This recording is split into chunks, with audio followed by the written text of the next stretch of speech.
the first thing is to thank Jim and Steve for bringing us all together this week. It's a fantastic, fantastic concentrated week, and I hope you find it both informative and inspiring. I'm also especially happy to be invited to discuss the work on identity and inequality. It's a work that challenges some of basic presumptions of economic models, but also has a long history here at the University of Chicago, which I'll point out to you. So it's particularly gratifying to be here for that. The third preamble is that I'm also happy to be here because I didn't think I would be here a week ago when I found out that I severely sprained my ankle but did not break it. So I'm here, but I'm not going to be my normal active self running across the room, and I may actually have to sit down at some point. So you'll excuse that. Everything is now in the slides rather than multimedia, which is my normal technique when I lecture. But I hope we'll be able to still have a very good experience together. Okay, so I'm going to be lecturing on identity and inequality, and as you'll see as we go along, I'm going to be giving some background material, but as we move along the lectures, I'll be also moving along in time in the research. And so I'll be ending with current research and future research directions, which I very much hope you or your colleagues pick up. Okay. Okay, now this is really crude, and my apologies to all of you people in the room who spend so much time measuring inequality, but what's inequality all about? Some people have more and some people have less. So what? So I'm going to again say, why do we care? Why should we care about inequality?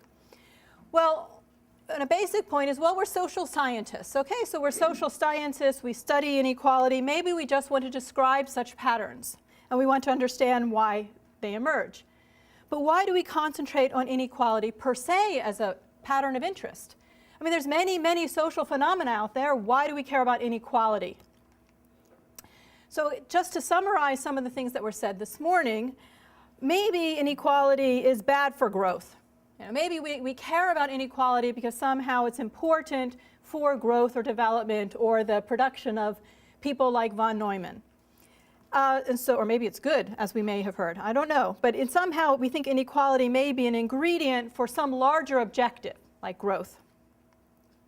But maybe inequality, we think of it as being unfair, or it's unjust somehow that some people have more and some people have less.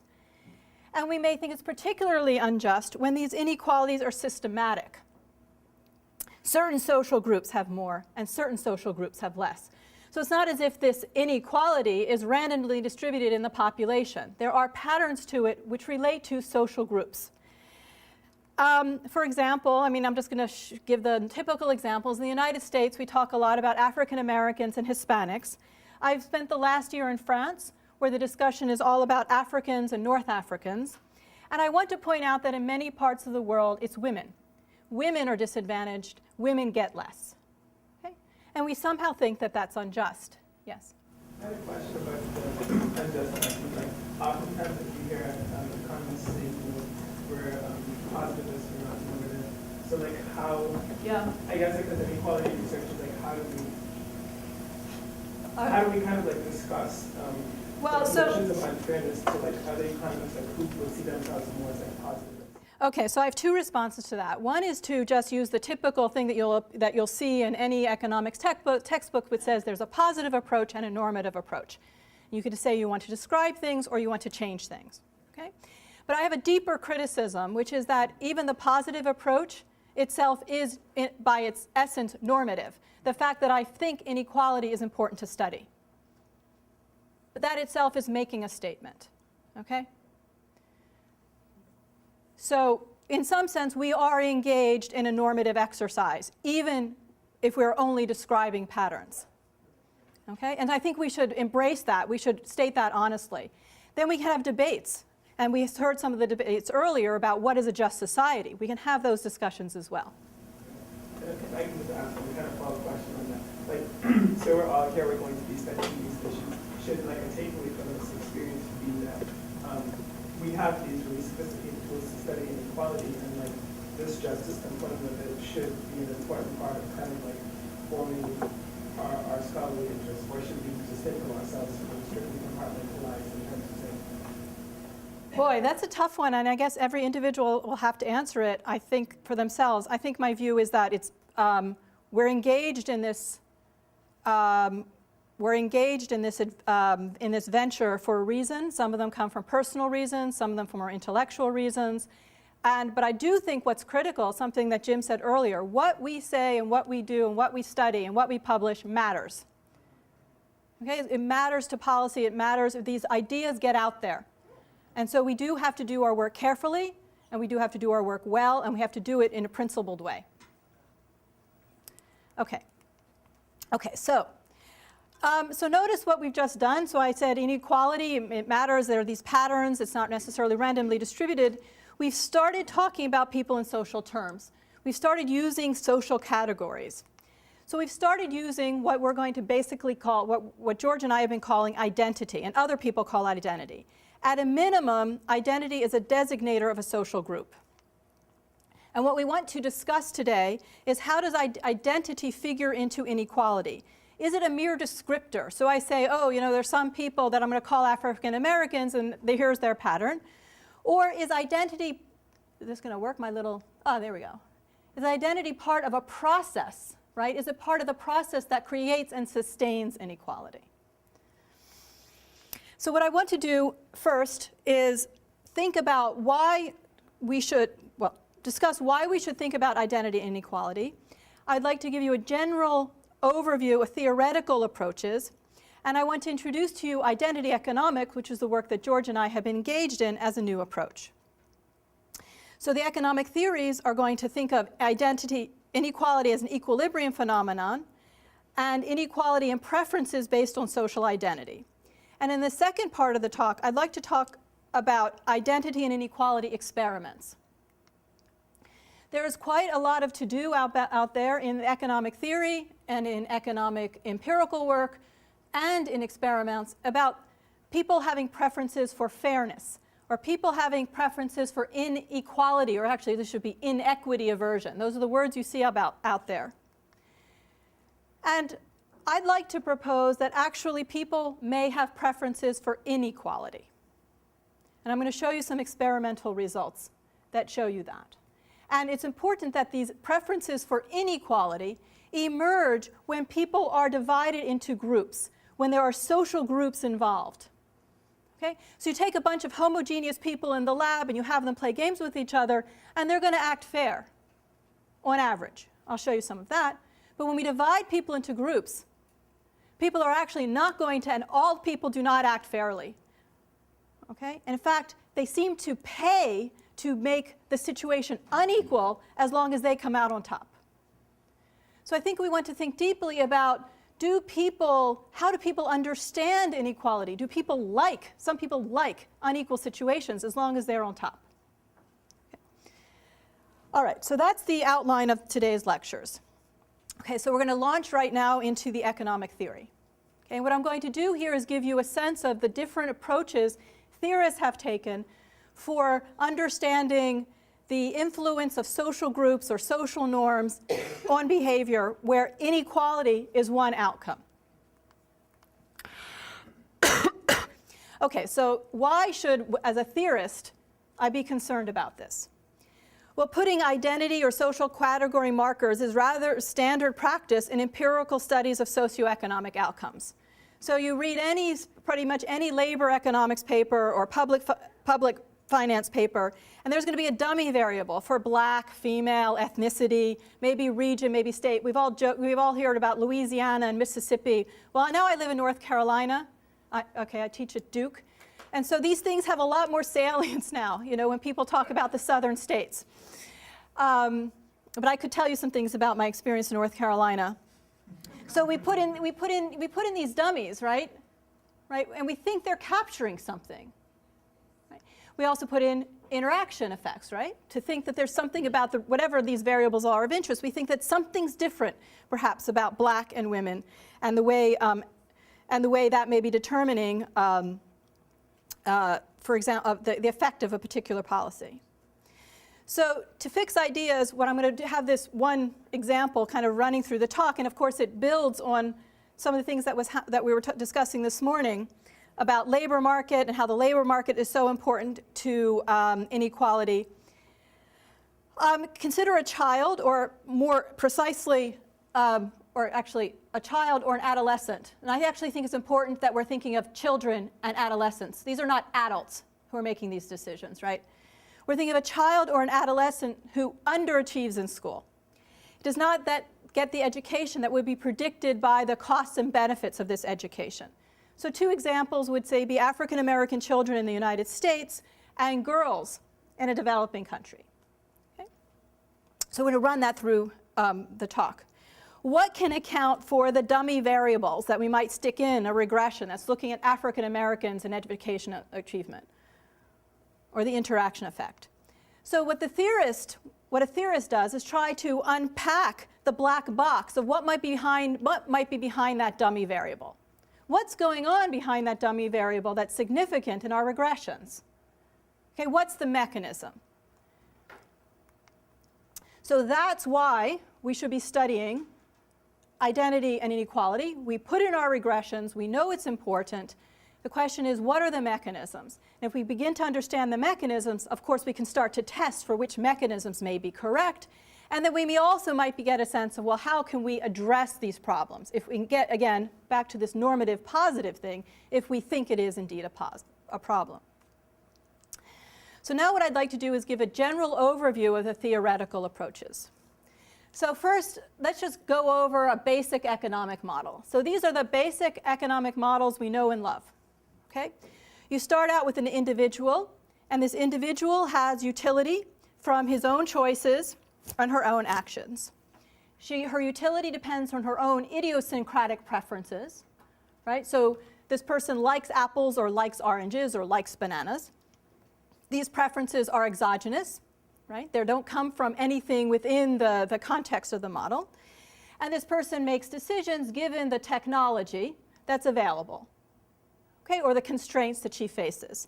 And these choices lead to particular patterns of behavior. So this is the absolute standard model that everybody learns in first year micro, right? You all learned this, right? Okay, you're all nodding. Mascolel, beginning, I learned it from Varian, okay, the standard stuff. The next thing you learn is games, right? You learn game theory. And game theory here is including models of asymmetric information, signaling, adverse selection, and so on. We now move to strategic interaction. Now individuals have payoffs, okay, so it's the same thing as utility, but we now call them payoffs. Individuals have payoffs from own and others' actions, right? So it's not only their own actions that matter, but other people's actions that matter, okay? People have idiosyncratic costs and benefits from their own and others' actions. Again, these idiosyncratic costs and benefits are exogenous. They're just an individual's born with them, so to speak. The game form, we can think of those as the institution. So we impose on this structure who moves first, who moves second, who knows what, when, whether it's a competitive market, an oligopoly, et cetera, right? Okay, so we put a game form, a set of institutions, on top of these individuals, and we look for equilibria, and these equilibria can get very complicated in cases of complete information, imperfect information, blah, blah, blah, et cetera, okay?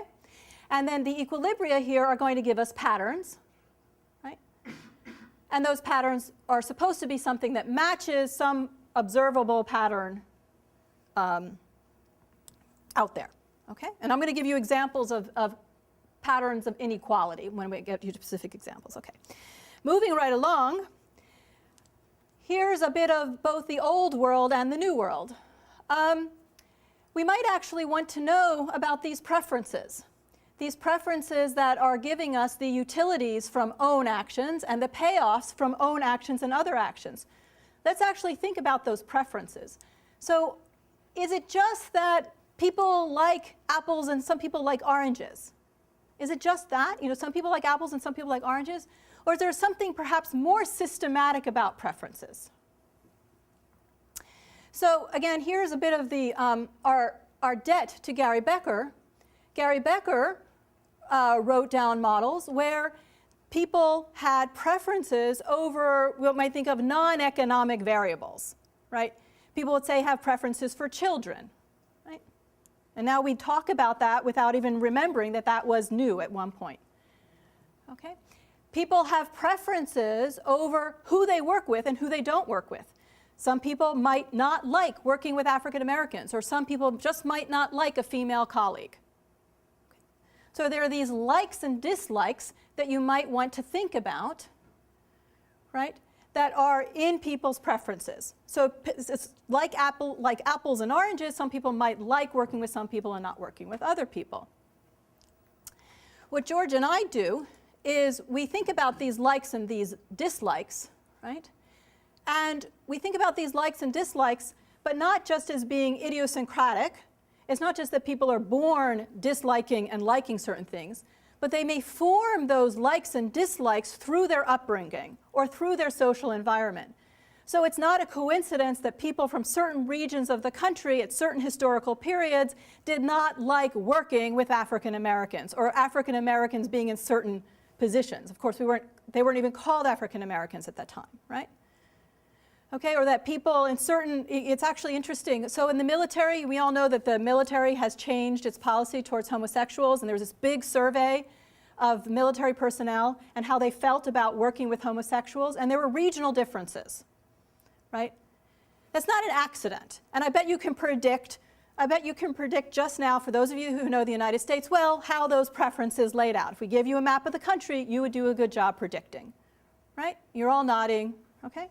So the point is that these likes and dislikes are not necessarily randomly distributed. They're not necessarily idiosyncratic. They're coming from the social context. That's point number one about identity and preferences. Point number two is that these preferences are not only about liking and not liking something, they're about should doing things and shouldn't doing some things. They're norms about how people should behave. What is considered to be appropriate and inappropriate behavior. So again, what I was just talking about with this homosexuality discussion, is it okay? Is it okay or not? And so what people think is okay to do or not okay to do, again, is coming from the social context. And those can influence people's choices. So what we want to do is expand the notion of preferences, expand the notion of preference to include identity and norms. So what is appropriate for certain people may not be appropriate for other people. Okay, and I'll give you examples. Now we take this and we combine it with technology and constraints, just like we might do in a basic model. And we combine it with strategic interaction, like we might do in a game. And we're going to have choices and equilibria, which give patterns of behavior. Okay? And we're going to think that these patterns of behavior may match and help us understand certain patterns of interest. So I'm going to give you examples of all these models, but I wanted to run down here sort of an outline of how we as economic theorists sort of build our models and to think about these models systematically. Okay. All right, so let me give you a little bit more meat on this. So what I want to do now, I've got up top, I'm describing the basic economic model. Okay, so now I'm going to just talk us through what would be something very, very simple on a child making a decision about how much schooling to get. So this child has a utility function. This utility function comes along with exogenous or idiosyncratic preferences, and this child is making a choice given technology and constraint. So for example, the child likes school. Okay, that would be something about her preferences. The child weighs the costs and benefits of schooling given the school quality and the opportunity cost of attending school and possible job networks. Right? So this child decides how much to invest in education. And from that, we can get a pattern that blacks have lower levels of academic achievement because they attend worse schools and they have worse job networks. Okay? Right? We can easily obtain that from such a simple model. We could get the pattern that girls have lower levels of academic achievement because they have a higher opportunity to cost of time because they have to do household work. Right? So you can see that in developing countries a lot. The girls have to drop out of school when they're young. The brothers continue, but they don't. Now this is useful. It's a useful model to have because indeed there may be such technology and such constraints. It may be, and it is true, that African Americans in general attend schools that are not as well equipped as white Americans, right? But this begs the question why blacks actually attend worse schools, right? Why are the schools worse? And also begs the question why girls must attend to household chores. You know, why is that the case? So these constraints are there, they may be there, but these models don't tell us how these constraints emerge and where they come from. So we should think about identity economics as kind of endogenizing the constraints? It's a way of, yeah, it's a way of endogenizing the constraints. It's one way of thinking about it. So people think about it whether it's in the preferences or in the constraints. So actually here I was trying to give two examples. The worst schools was something about the technology, and the attending to household chores was something in the constraints. Oh, that's interesting. So like, I guess, so then like the criticism is then that, I guess that it's like our constraints really constrain us. Yes, well, the constraints may come from somewhere. The constraints themselves may be produced by the economic system or by the social system that creates the constraints. Right. So in the sense that we can get people to kind of like, if these constraints are like, the sense like hard constraints like that wall is that these are more kind of like flexible. Why is the wall there? No, I'm serious. I'm serious about that because we constructed our room in this way that I'm in front of you, you're listening to me. Yes, so I obviously I'm pushing the boundaries of what I mean, but that a child faces certain constraints. Right. Why are those constraints? Why those constraints? Why are the constraints, for example, tighter for an African American child than for a white child? Yeah, I like this a lot. And it's kind of, this was like a follow-up to the conversation we were having, Jim, where you know, blacks from other countries come to the United States and they see lots of opportunities. Whereas, you know, like, if they is born black, will see those same opportunities, but their response to it may be different, and in part because of like how they interpret that constraint. It could be also how they, right. Yeah. Okay, so now let's go to strategic interaction. So an overview here is... just to clarify the question, would you want to include, sort of, go back just one slide, if you could, just for a second, just to clarify. Would you want to include things like, you know, traditional explanations, especially the male-female differential thing given around here a lot, is basically comparative advantage, right? And biological factors, comparative advantage, some small differences that might lead to then patterns of specialization. I don't know if you want to call it. Well, so here's my take on that. So yes, I know women bear children. You know, I'm very well aware of that. But the constraints of that, the constraints that biology places on a woman, right, can be very different in a different time and different place. It's how we understand that. Okay, so we can substitute for women's labor, for example, not women's delivery labor, but for women's labor, bringing up children. We can substitute for that by hiring labor. So I was just thinking something like the the biological and social factors. So you do have the oxytocin production. Sure. There is a whole pattern where there is a biological basis for the bonding between mother and child, the attachment, and then the value that might be placed. So the question is whether or not what looks like a constraint might also be a choice in that setting that might actually be a source of utility or a source of sure, constraint. but then that would be, so, oh boy, now we're getting, so. Yeah. So I just wanted to clarify what a constraint is. So in some sense there, I guess, you know, do I think that, I guess the question is, do I think that there is some real hard constraint out there that that, for example, would have to do with gender and you know, that a woman has a certain biology which is different than a man's, which involves reproduction? Yes, I'm not going to say that that's not there as a constraint. The question is to what extent is that constraint, here I can say mitigated by how the society deals with reproduction? Okay, and so I'm just thinking that a woman would have another choice than a man does. I mean, that's kind of putting a slightly different spin. But if you were saying there's an additional element of the choice that you can either produce goods or produce children, and sometimes they're in competition because of some fixed cost and so forth. Sure. Yeah. So then if there's some advantage to specializing in one activity or the other, you could get a story that would come from thinking. Yes. But very good.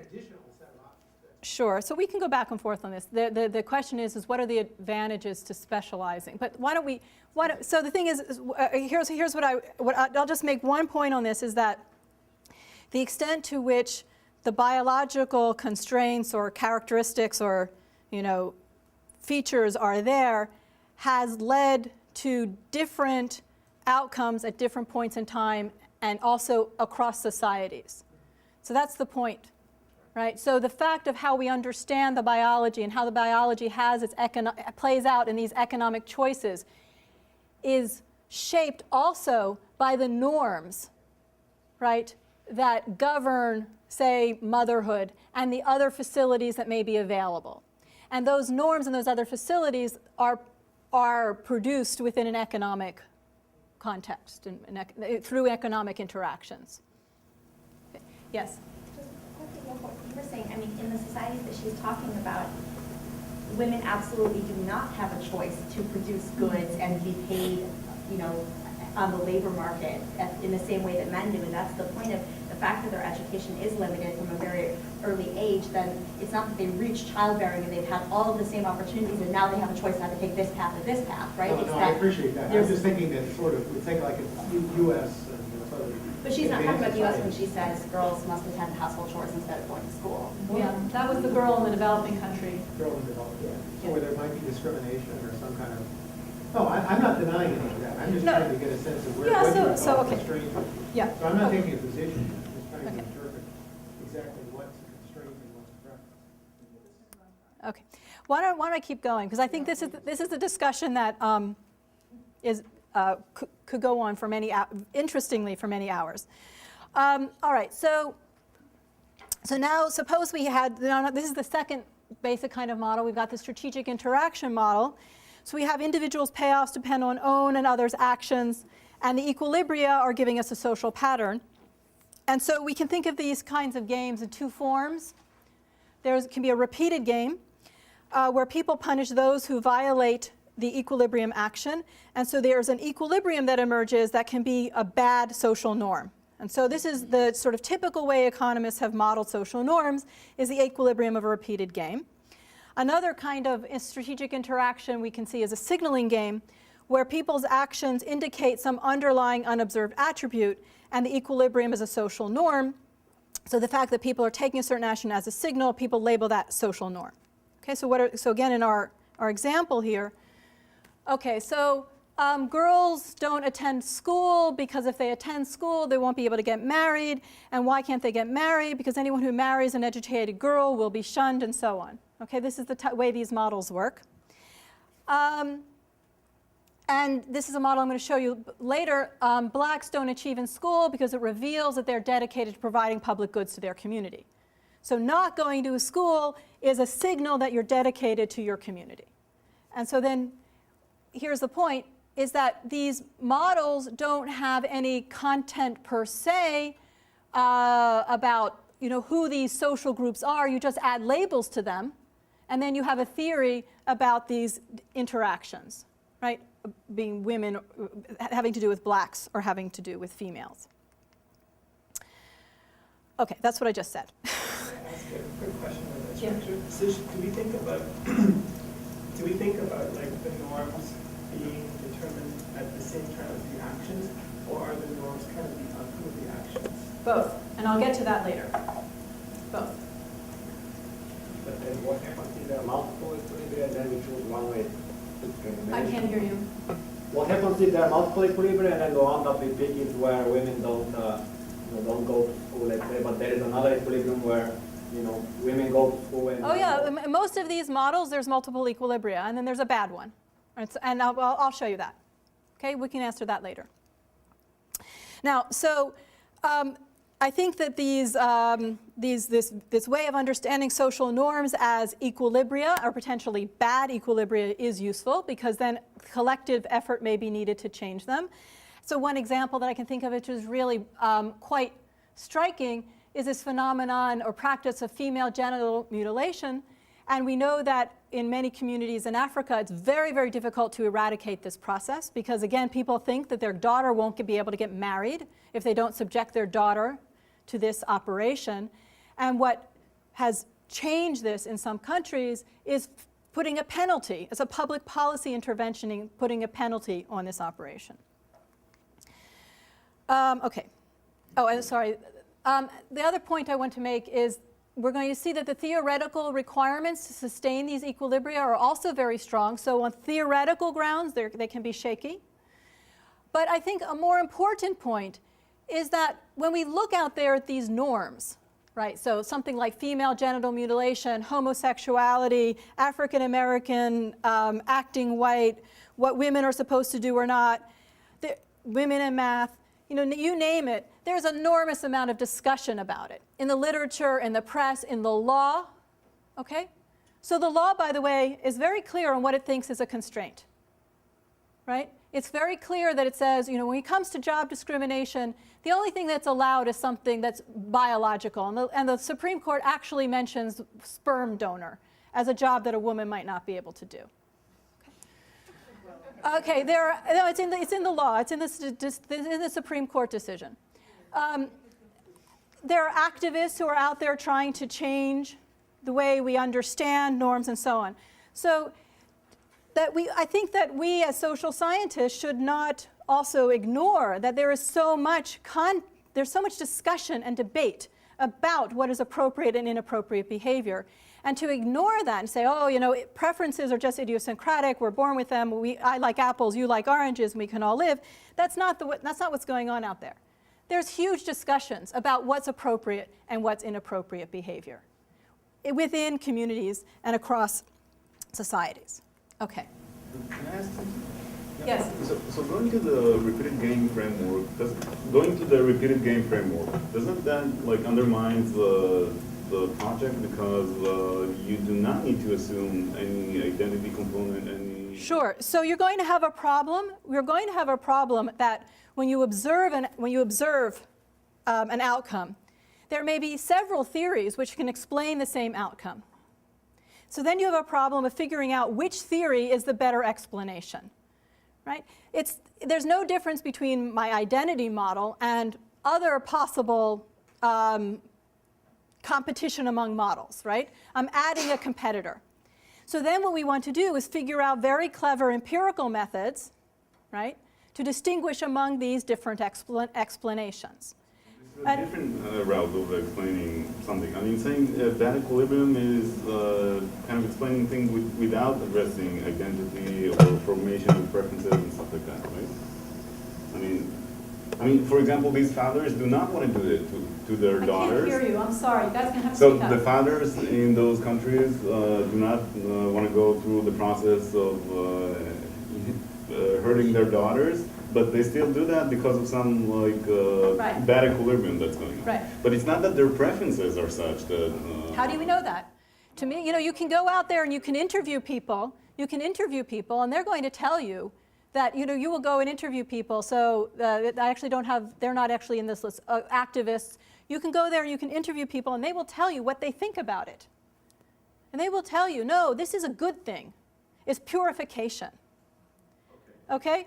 So now that's not, what you want is actually data on that. And that's going to be harder to get. So last one, and then I'm going to move on. Just that, interviewing people, I mentioned a very specific example. A friend of mine recently did a study in Zambia. If you interview men about contraception, they're going to tell you that it's bad. Then, if you investigate a little more, you're going to find out that they think that this is somehow related with the overall fertility, this reduced fertility overall. Yeah. So there is actually a preference for having kids, and these get, by lack of information, transmitted into aversion Right. to contraception. So it's very hard. The way you ask the question, Absolutely. you might basically get the answer you want or the one you don't want. Absolutely. Then we have to build better surveys. So the point is just because we can't measure it well now doesn't mean that it's something that we should ignore and not consider and not study.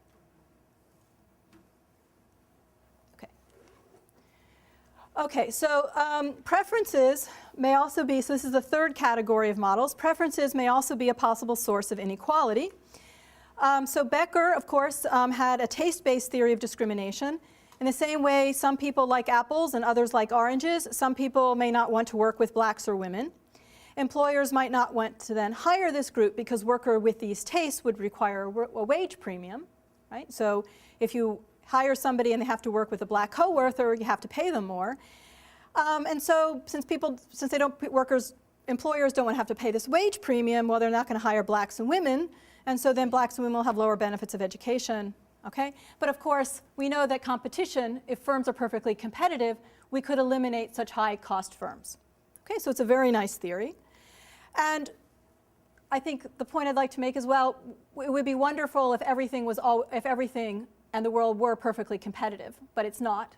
And the point that I think we should take away from this model is that preferences may matter, and they may matter to what people are paid and what employers will have to pay people. And again, what we do in the model is we have these likes and these shoulds, and the preferences are not idiosyncratic, they're socially derived, and they depend on people's identity. So let me give you a little bit of a deeper sense of what we mean by identity. We're going to be getting deeper and deeper as we go through the talk. So what is identity? What are we trying to do here? Identity is a person's sense of self, their self-image. It's how a person views him or herself, or how others view him or her.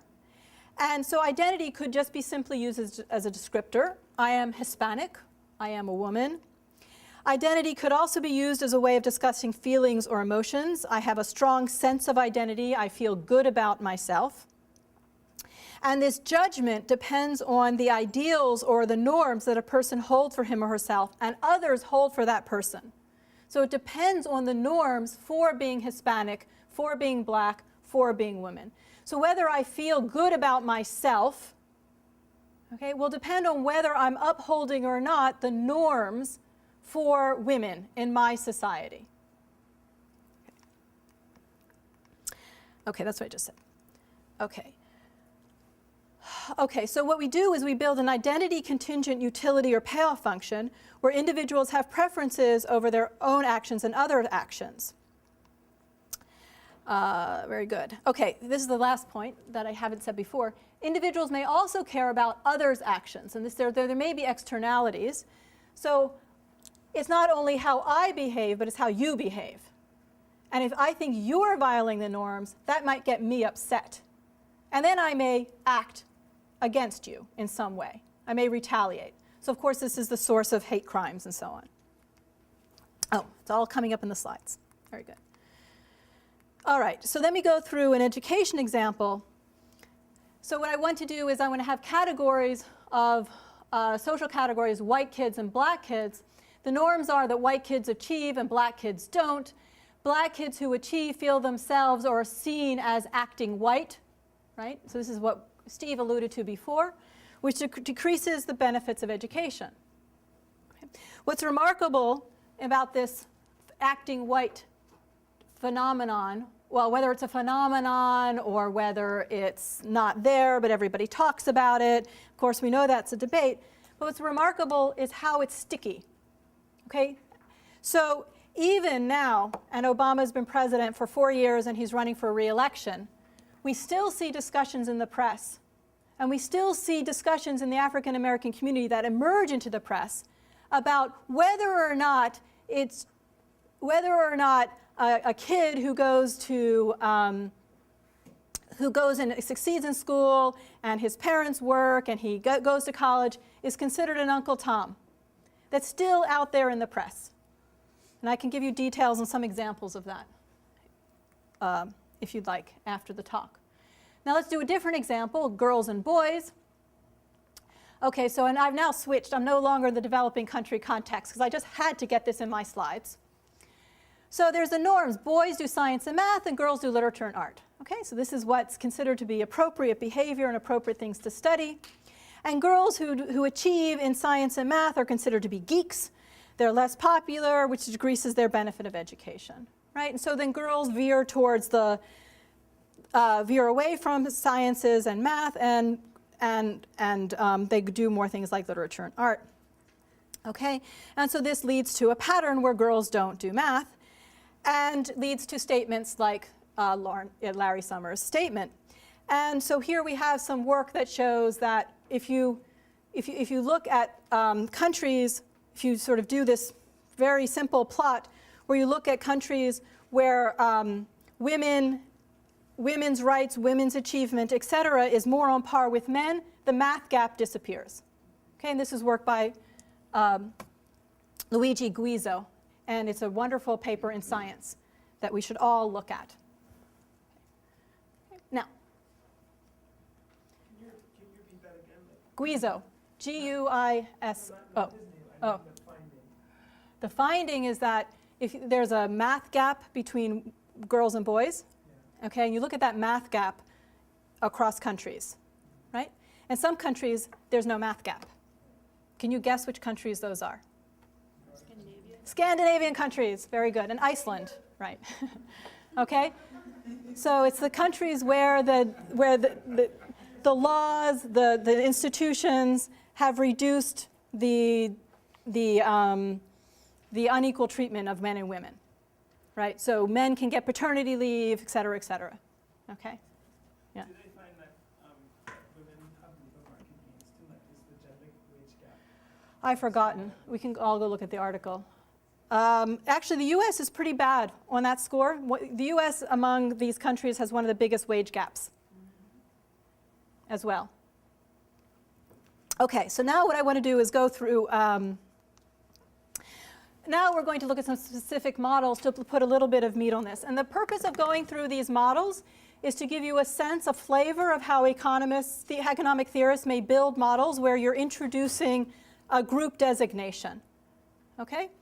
So the first set of models I'm going to be doing is inequality as an equilibrium phenomena. So I'm going to be looking at the strategic interaction models. I'm going to give you some examples of strategic interaction models. And then I'm going to give you some examples of our identity models, right? So inequality and preferences and identity and social norms. Okay, so let me go through the first set. So let me, let me just remember the order I'm going. Okay. So again, the same decision, or actually, that's not right. The same phenomenon is being tried, all of the models that I'm going to present are trying to describe essentially the same phenomenon, okay? Essentially. There's going to be differences, of course, because the models are addressing different aspects of the phenomenon where essentially African Americans are not, have worse labor market outcomes, okay? That's the phenomenon that's trying to be described. Okay. Okay, so the first model is a model of statistical discrimination. And actually, this was a mistake. Arrow should have appeared bigger on the slides. It's really an Arrow model, Ken Arrow's model, sort of adapted by Coate and Lowry. So all of these papers are on the reading list. Okay, this is a very interesting paper. What they want to do is build a model of discrimination to study the impact of affirmative action programs. And here's how the model goes. So there's a large number of workers, and these workers come in two types, Bs and Ws. B and W, whether a worker is a B or whether a worker is a W, is publicly observable. And some fraction of this population are Ws. Okay. There's a large number of competitive employers, and there's two tasks, task 0 and task 1. And the employer assigns workers to tasks. All workers can perform task 0, and it has we're just going to normalize the marginal product of that task to 0. Task 1 requires skilled or qualified labor. And somebody who is placed into task 1 receives wage W. So I should be clear, what I'm building here is a model where this is of the strategic interaction category. Okay, so I'm going to build a model where the equilibrium is going to give me a discriminatory outcome. The equilibrium is going to end up to be discriminatory. Okay, everyone with me? There is no inherent difference between B and W workers to begin with. Nothing.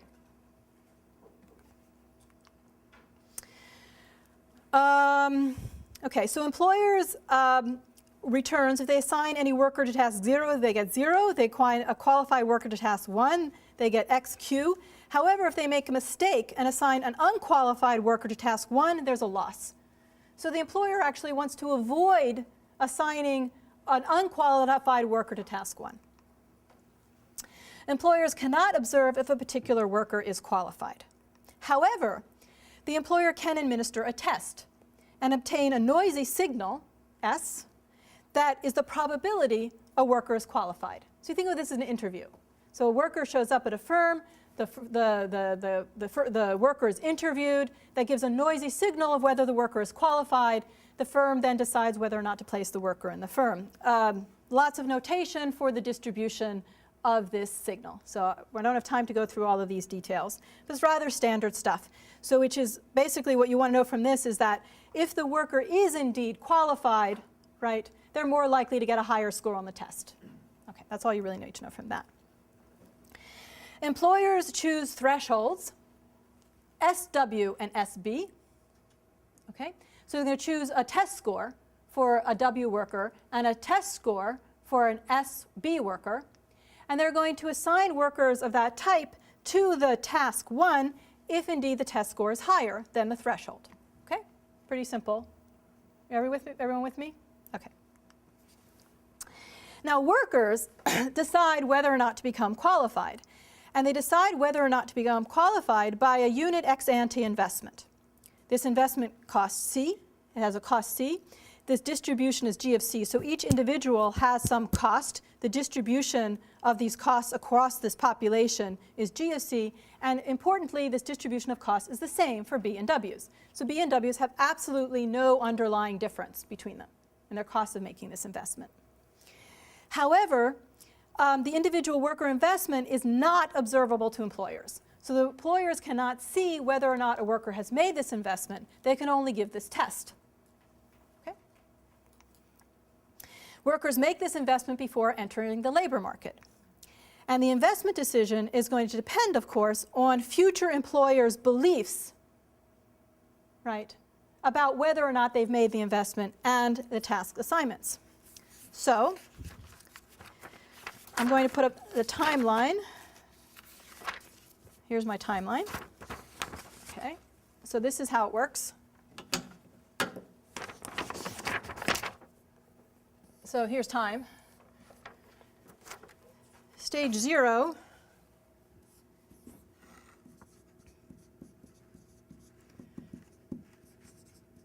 So the worker wakes up and finds out whether he's a B or a W. The worker invests or not, and incurs this cost C, right? So he sees his C and he decides whether he invests or not.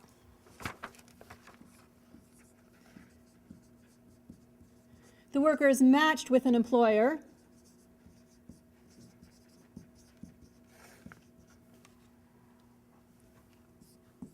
You get this test result.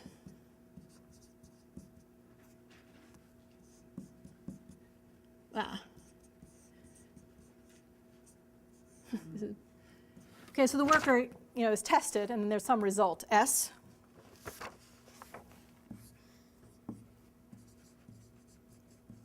Then the worker is assigned to 1. Is it 0 or 1 in this model? Is it 0 and 1? There's another model coming later that's 1 and 2. I forget. Okay, assigned to has 0 or 1. Depending on test result. And then they get paid. Should P equal 1? What? Sorry, period 1. Should it be dependent on C and S? Whatever. Yeah, well, that's the point. Is the worker's forward-looking? That's what the equilibrium is going to be about. The worker's forward-looking. He's saying, well, should I invest or not C? Well, that's going to depend on what I think S is. Yeah, okay. Exactly. Right. And so we're going to do this exactly. So this is why I write up a timeline. This is the timeline of the interaction, and we're going to solve it backwards. So we're going to solve it backwards, right? First, the employer, we have to think about the employer's decision whether or not where to assign the worker depending on the test result, right? And then the worker is then going to figure out whether to invest or not, Sorry, right? Okay, everybody clear? Okay, so good. Okay, working backwards. We're going to solve for a perfect Bayesian equilibrium. The worker's investment decisions are going to be optimal given the employer's task assignment decisions. and the beliefs have to be consistent with the equilibrium strategies. Okay. So the employers are considering the posterior probability that a worker of type T is qualified given test score S. Okay. So this is all going on here. This is all going on here. The employer forms a posterior. And this posterior, so the probability the worker is qualified. But what does the employer observe? The employer observes two things. The employer observes S, right, which is the test result, and the employer observes the type,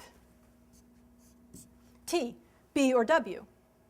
That's the only information that the employer has. Okay? So that's what I have up there. The employer is trying to figure out, is this worker qualified or not, given the test result and the type? Well, the only way that this posterior could be different for workers of different types if the prior probability that a worker of type T has made an investment is different. Right? You with me? Okay. So that's the formula for Bayes' rule for this posterior. And here is this important prior, right? This is the prior probability that a worker of type T has made an investment. Okay. So we can just give us notation for that posterior. And so the employer is going to assign the worker to task 1 if this posterior is sufficiently high. So here's just the firm's expected payoffs, okay, from assigning a worker to task 1. Okay, that's just the same equation repeated. So the employer's threshold to assign a worker to task 1 or to task 2 is going to depend on these prior probabilities. So the employer could have different thresholds, SW and SB, depending on pi W and pi B. It's just coming through that posterior. Okay? So if the prior probability that a white worker has invested is bigger than the probability that a black worker has invested, then the threshold for a white worker is higher than the threshold for a low worker. I think I may have that flipped. But that's okay. I think you get the point. So workers make investment decisions. So now we're here. Workers make investment decision given these thresholds. So a worker is going to invest this cost C only if it does not exceed the benefit of making the investment. So a worker of type T who invests will be assigned to task 1 with probability 1 minus F of Q ST, the probability that his test score is above S of T, given the worker is qualified. Okay? And a worker of type T who invests will be assigned to task 0 with probability 1 minus F of U S of T, which is the probability the test score is above S of T, given the worker is unqualified. Remember, a worker that's unqualified could still get lucky and pass the test. Okay? All very clear? All right. So the worker is going to compare benefits and costs. So the expected benefits for a worker are V of S, which is just the wage. These are just the differences of being assigned to task 1, right? Because if you're assigned to task 1, you get W. And these are just the probabilities of being assigned to task 1, whether you're unqualified or you're qualified. Okay? So there's a benefit from making this investment, which is leading to the difference in these two probabilities. So a worker facing a threshold S prime is going to invest if and only if C is less than these benefits. The cost is less than the benefits. So given some threshold S, the proportion of workers who become qualified is GV of S, is all of the workers who have costs lower than the benefits. And that's what gives you the prior. Okay, so what's the equilibrium? A pair of beliefs, pi W and pi B, will be self-confirming if by choosing the thresholds S star pi W and S star B, workers will become qualified at exactly the same rates as postulated by the beliefs. Are you with me? Right? So if the employers have this belief that one group is investing at a low rate and another group is investing at a higher rate, that leads to these thresholds, right?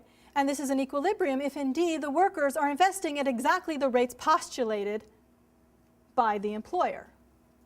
Okay? Okay. That's it.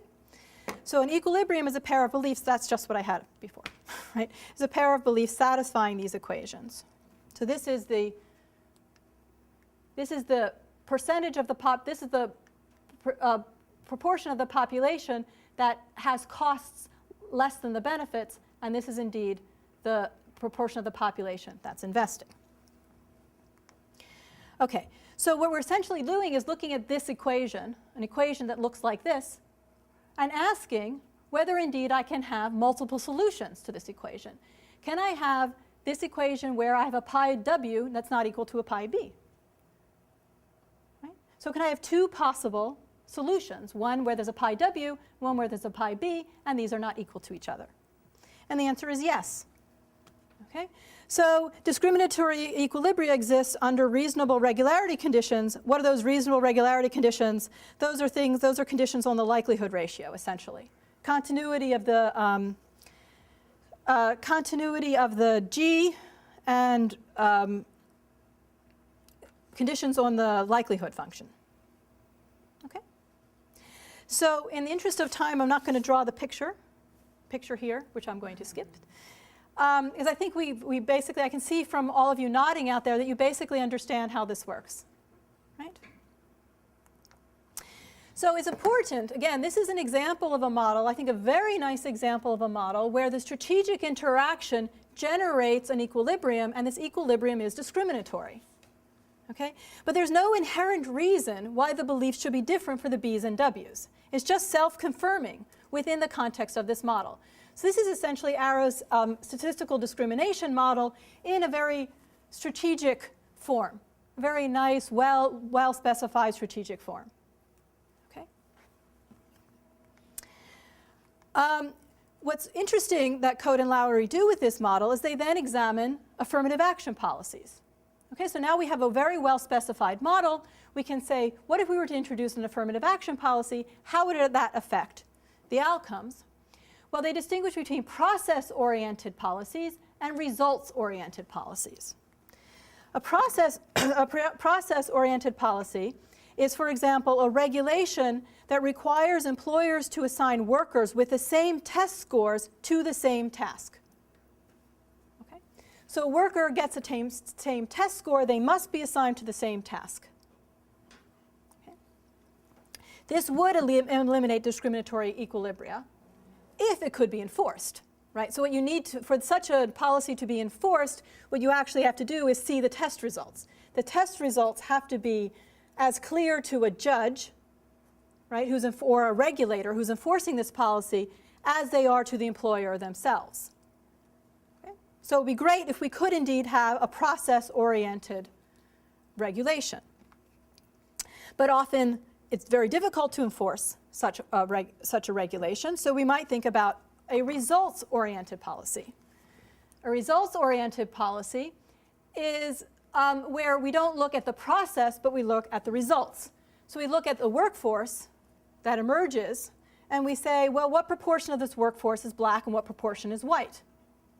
Okay?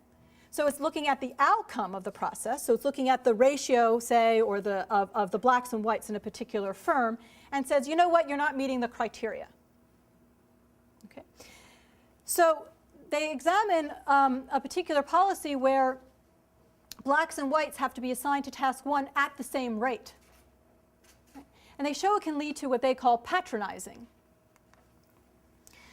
So what the firm is now doing is when they're making this decision here, right, of assigning to 0 and 1, they're making this decision assigning workers to 0 and 1 under a constraint that's imposed by this policy, by this regulation, that the rates at which they assign workers, black and white workers, has to be the same rate. Okay, so it's in a constraint on this decision. So now a firm, being a profit-maximizing firm, is going to have to figure out how to adjust those hiring rules. And in order to meet the requirement, the employers may have to assign B workers to task one, even if the B worker has a low test score. Okay?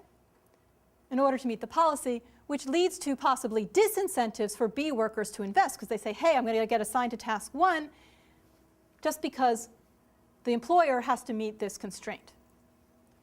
So this is kind of one of their major messages of the paper. Yes?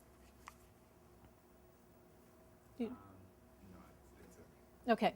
So what I want to do, so now of course this is, these words here of course are a bit charged, right? This is their word, not my word.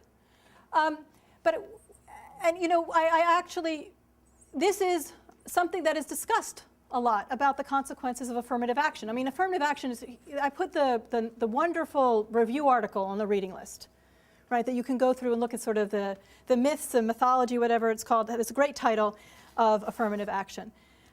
What I wanted to do is to present this model. It's a classic model of discrimination, of workforce, of labor force discrimination. It's basically a statistical discrimination model. It's Arrow's statistical discrimination model, done in a very nice, well-specified game.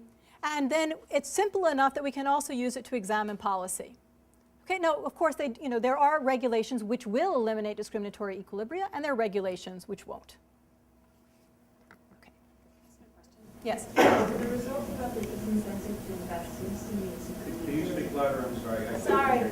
It seems to me, I think, that the result about the disincentive to invest is very driven by the binary nature of the test results, right? Because if you had a more continuous or categorical result. No, the test result can be, the test result is any number between 0 and 1. But then it gets put onto a threshold, right? Well, because the employer, well, so what you would want is possibly that there's a task for every test result. But I still don't think, you're still, as long as you can, the test is not perfect. As long as the test is not perfect and does not fully reveal whether a worker is qualified or not, you're going to get this problem. Because one thing you don't have in this model is any competition among the B workers for the positions, right? So once you're matched to the employer, it's all a result of the test. Yeah, I don't think that would change anything because so first of all, it's not my model, it's their model. Second of all, I don't think that would change. I don't think that would change much because this is the problem. This is both the beauty and the problem of writing down a model. You write down the model. The game form gives you what the available moves are. Okay, those available moves are restricted, right? So it could be that in the world out there, and this I'm very much going to talk about when I get to the next model, in the world out there, what workers are going to do is figure out some other way to demonstrate that they're qualified, and that gets us to signaling and so forth. There's no signaling possible in this model. This is not a signaling model. So we've written down a particular game form. It has a particular structure to it. Workers or actors can do certain things at certain times. Whether or not that reflects the environment, and perhaps the very creative environment which these actors may find themselves, is a question to be judged by the reader of the article, right? There's a bit of an aesthetic to that. We say, oh, it's kind of, we know we can't capture everything, but does it capture the essence, right? And, and then, of course, that can be discussed. Yes? Just to follow up, I do think an interesting question is the mechanism behind one. In other words, they're considering two very specialized policies. And the first one, at least to me, is not affirmative action, and a discrimination statute. It would be interesting to know whether or not there are rules following what they're calling the results-oriented that actually eliminate the Right, so I should say that there are some conditions under which this works and it doesn't work. So this is not always leads to patronizing. It's going to lead under patronizing under certain conditions. And so probably. So It's not a fair question to you. It's merely an observation that a paper took this very extreme view of what affirmative action means to get patronizing equilibrium. I think given the conditional model, it is an interesting question to ask whether or not more sophisticated variations on what they're called results-oriented affirmative action. right, and I think that to build on that is both more sophisticated regulation. Well, first of all, in the model, it's hard to get more sophisticated regulation because this is the model that they have. But the other is that if there might be simple things that one could introduce here, right, other moves by other players that one could then perhaps work with those and regulate on those as well. So I think we're agreeing. We're just elaborating on the point. Yeah. So, just a clarification on what you're saying about it being strong conditions, or there are conditions for patronage. If those conditions are not met, it seems obvious that this can also improve people's incentive to invest Yes. as well. Sure. Okay. Yeah. So there are conditions under which, and one of them is the W is a large part of the population. That was the mu that I had floating around before. Okay. So real quick. Yeah, I just wanted to say, how should we think about this in relationship to like the framework that you laid for identity economics? Like, should we think about this as in the same way that like the dummies that we throw into regressions show us that economists care about identity, but we need to develop a more sophisticated perspective of identity, and discrimination is just another way in which. Okay, so this is okay. So if we want to go to the point, so so we have this dummy variable that says, you know, you put in the dummy variable for African American and it comes out negative or something, right? So they get lower probability of high wages. I don't know, something like this, right? What could be going on behind that? Okay, here we've got one explanation, right? There's statistical discrimination going on. Okay, so I'm going to build. This is a model or an explanation that's very old about labor market discrimination. So Ken Arrow, you know, is the originator of this idea.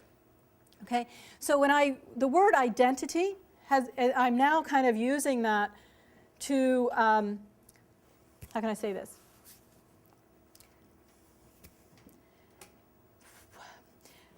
Maybe I shouldn't confuse everyone.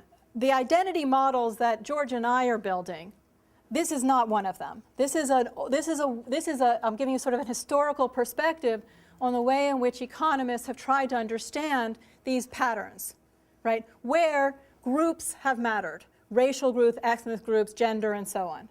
Okay? Now, sort of fast forward to today, we're now calling this identity. But Arrow did not use the word identity. I don't think so. So, okay? So identity could just be a mere descriptor. Could we say somebody's black? But the content of that is what we're building on. So sorry, I need to, if I'm going to get through some of these other ones, I'm going to need to move on. But there was a question here. Is that clear enough? I just was trying to get a sense of like how to, so basically we should look at this as a part of the history of like Yes. leading up to where you're going to go. Yes. Yes. So it's back to this disincentive thing. What I mean is a disincentive relative to which equilibrium. So there's multiple equilibrium, right, in this model? Yeah, we're in a discriminatory equilibrium. Yeah, but okay. So I mean, I kind of think that there must always be an equilibrium where no B workers get education. No, they do, but at a lower rate. There's always, first of all, okay, let's be very careful. So I sort of, let me just go back to this thing here. There's two steps to figuring out equilibria. First is there any equilibrium at all? So forget the W's here, forget the W's and the B's, and just have a pi with no subscript. The first thing you want to know, can you get this to work? That's the existence of one equilibrium. Okay. Then you say, well, can I get two equilibria? What two equilibria are is when I have this working for one pi W and one pi W here, and it working for another value pi B here. That would be two equilibria. There could be many more than that. There could be 5. Right? Okay? So a discriminatory equilibrium is simply the fact that you could have a pi, two different pi's can work in this equation. Sure. No, I Or 5. understand it. It's fine. It's fine. Okay. And then okay. Yeah. So what worries me is that if there is a continuum of equilibrium, and then if we eliminate just one, there's no continuum because of a single peak. This thing is single peak, so you're not going to get a continuum. so but what's the cardinality of the set of equilibrium?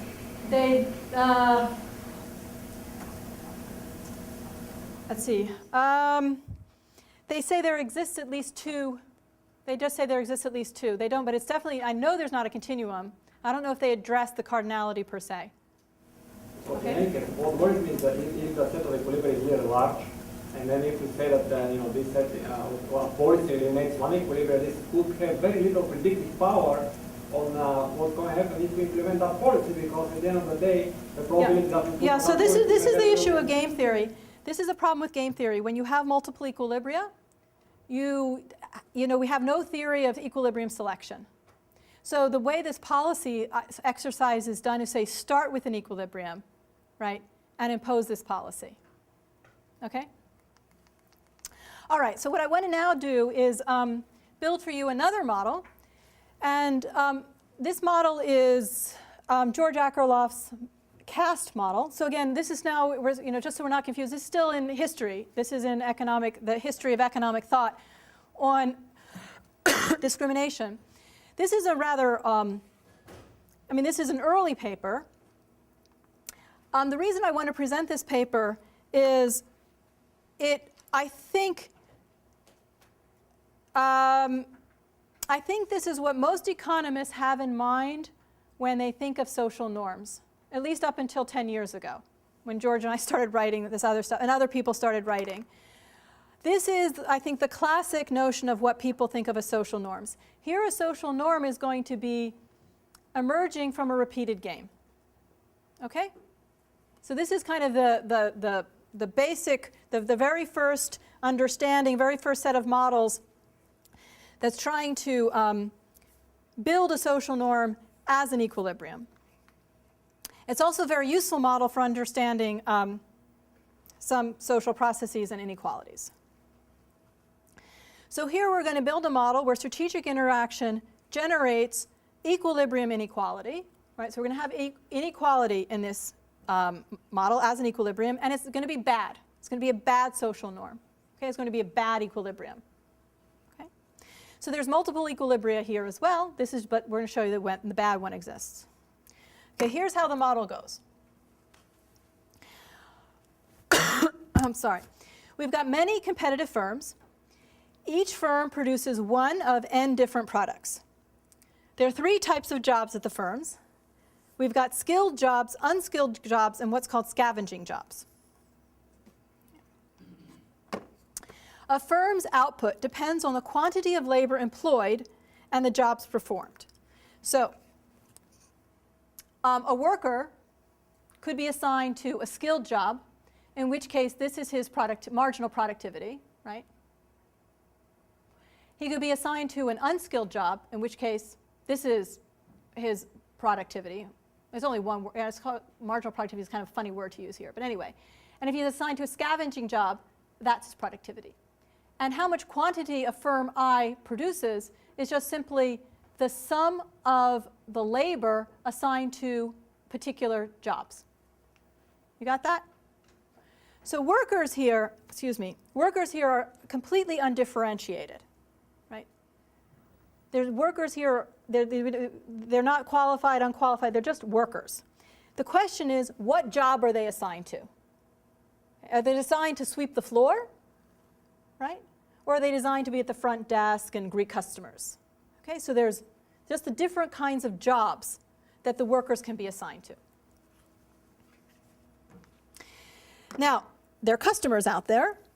These customers have homogeneous tastes, and they have concave utility. The utility is, as I've written up here, it's the sum over the minimum of xi and a. So xi here is the consumption of product I. Okay? But consumers only want to consume up to A amount of each product. So once they've consumed A of each product, that's it. They don't want any more. Okay, you with me? So consumers like lots of different things. Instead of being able to consume one product, a lot of one product, they actually want to consume many products. Because this is a particular form of a concave utility. Everybody clear on this? Because this A is actually really important. Does everybody get what A is? So just so many oranges I can eat. At some point I want apples as well, and bananas and so on.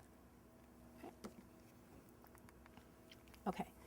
So now I'm going to put it on a social structure. We're going to posit a social structure and corresponding strategies. These strategies are a social norm. Okay?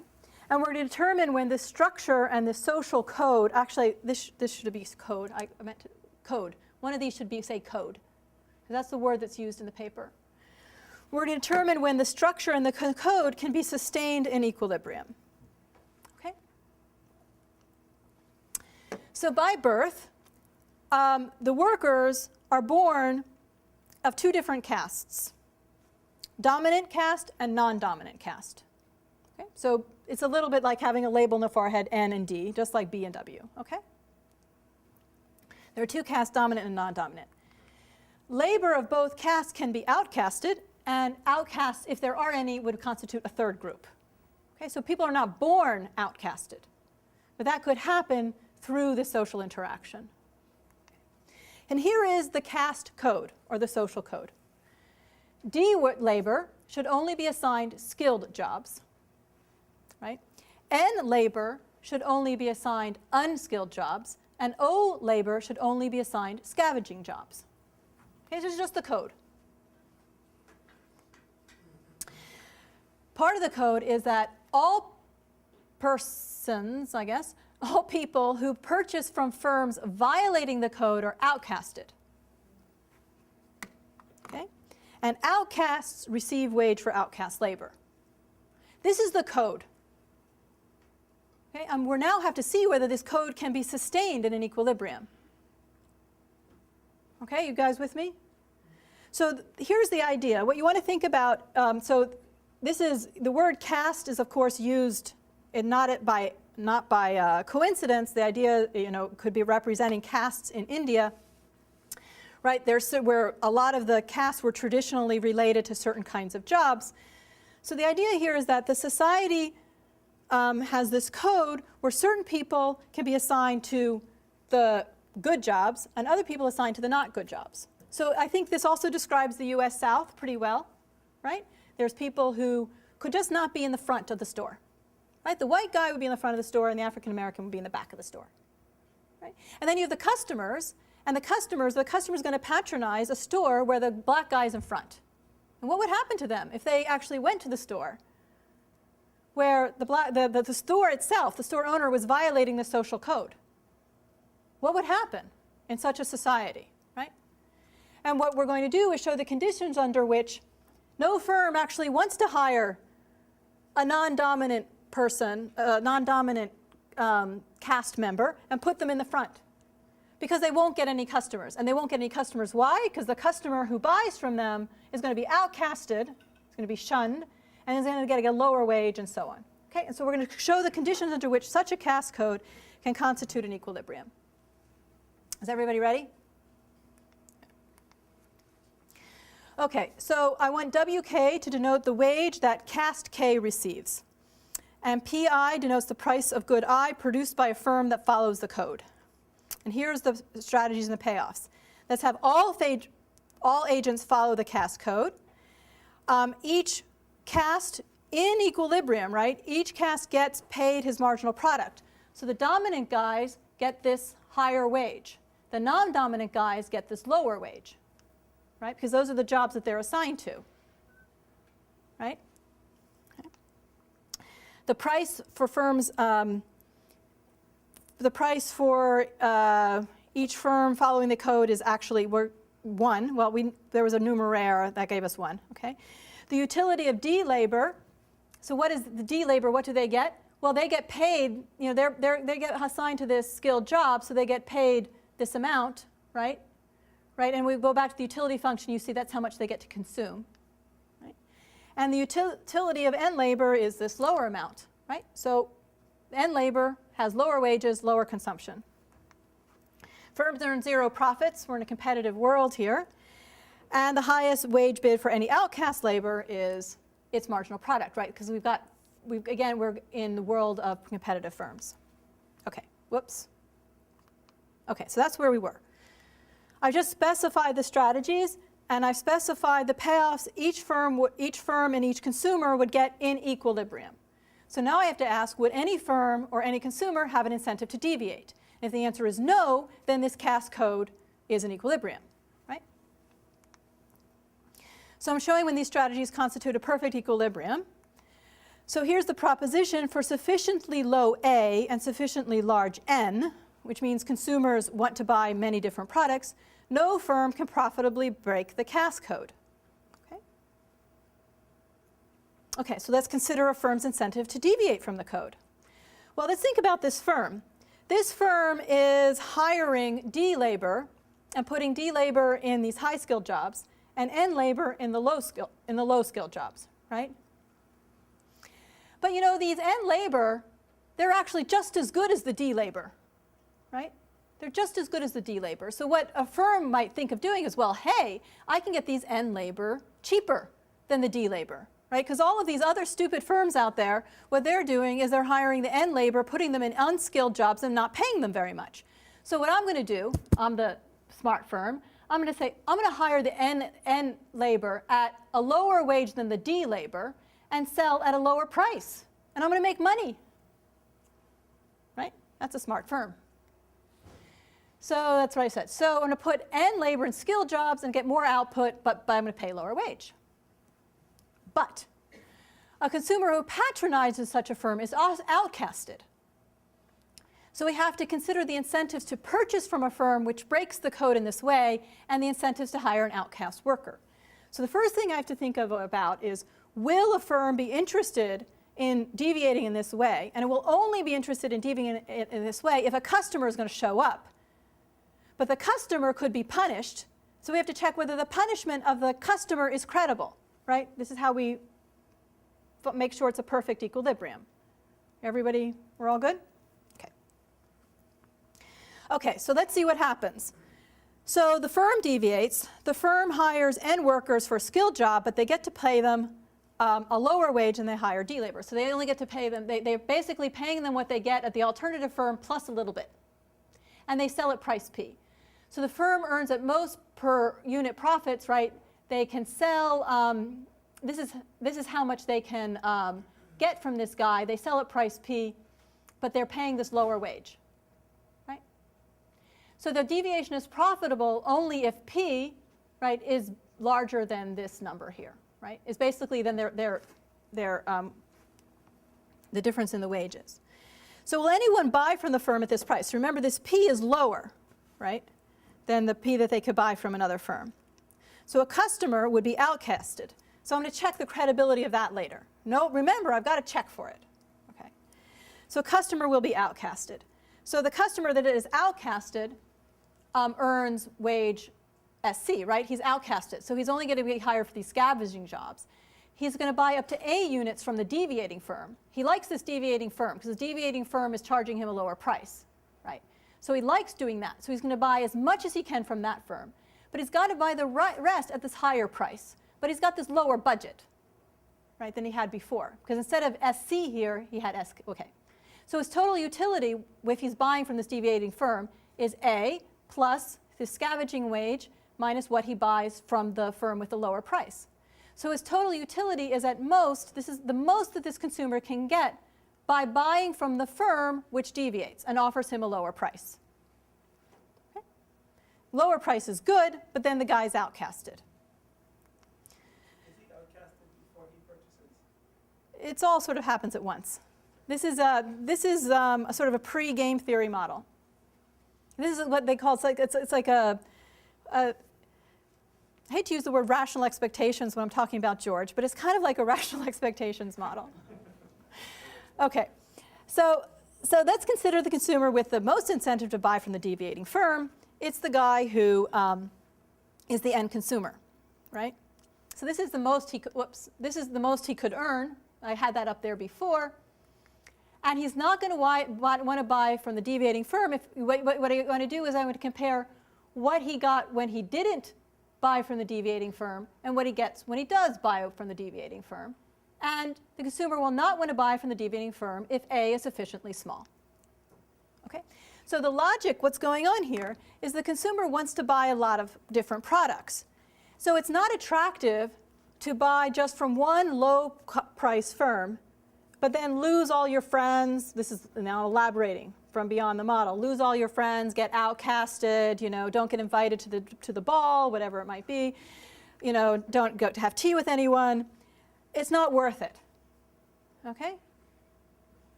Because I want to buy from many possible firms, so actually my budget matters. right? I want to have more, I want to be able to earn more money.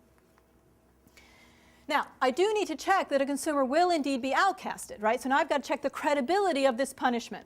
So what's happening, remember, is this consumer is buying from this firm.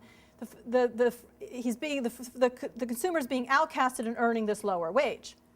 But let's think about that a second. This worker out there is now really cheap, right? This worker who's been outcasted is earning this really low wage because they're now this outcast person. So maybe a firm would want to hire them. Okay, so we're going to go through the same exercise. Right? Okay, is the punishment credible? We're going to consider a firm that hires O labor, right? So another firm says, well, there's this outcast person out there. Okay, what will happen? Well, maybe I can hire this O labor at this really low wage, so just a little bit above what they might be getting, and sell at price P. Going through the same exercise. The firm is putting this outcast labor, but in a skilled job, so is, sort of getting a lot of productivity, right? And is able to charge a price slightly lower than everybody else and make money. Will anyone buy from this firm? Guess what we have to do? The same construction. We do it again, right? The consumer will be outcasted if they buy from the firm that hires the outcast labor. And we go through the same thing again, right? And we get a condition on A, another condition on A. All right? So no firm will have an incentive to break this CAS code because no consumer will want to buy from a firm that breaks this CAS code, right? Because the consumer is indeed credibly punished from buying from this firm that broke the CAS code if A is sufficiently small. A sufficiently small is basically ensuring that the customers want to buy from several firms, that you can't just have an independent firm and an independent consumer. So the equilibrium is sustained by credible punishments, and we have a social norm. So okay, that's what I just said.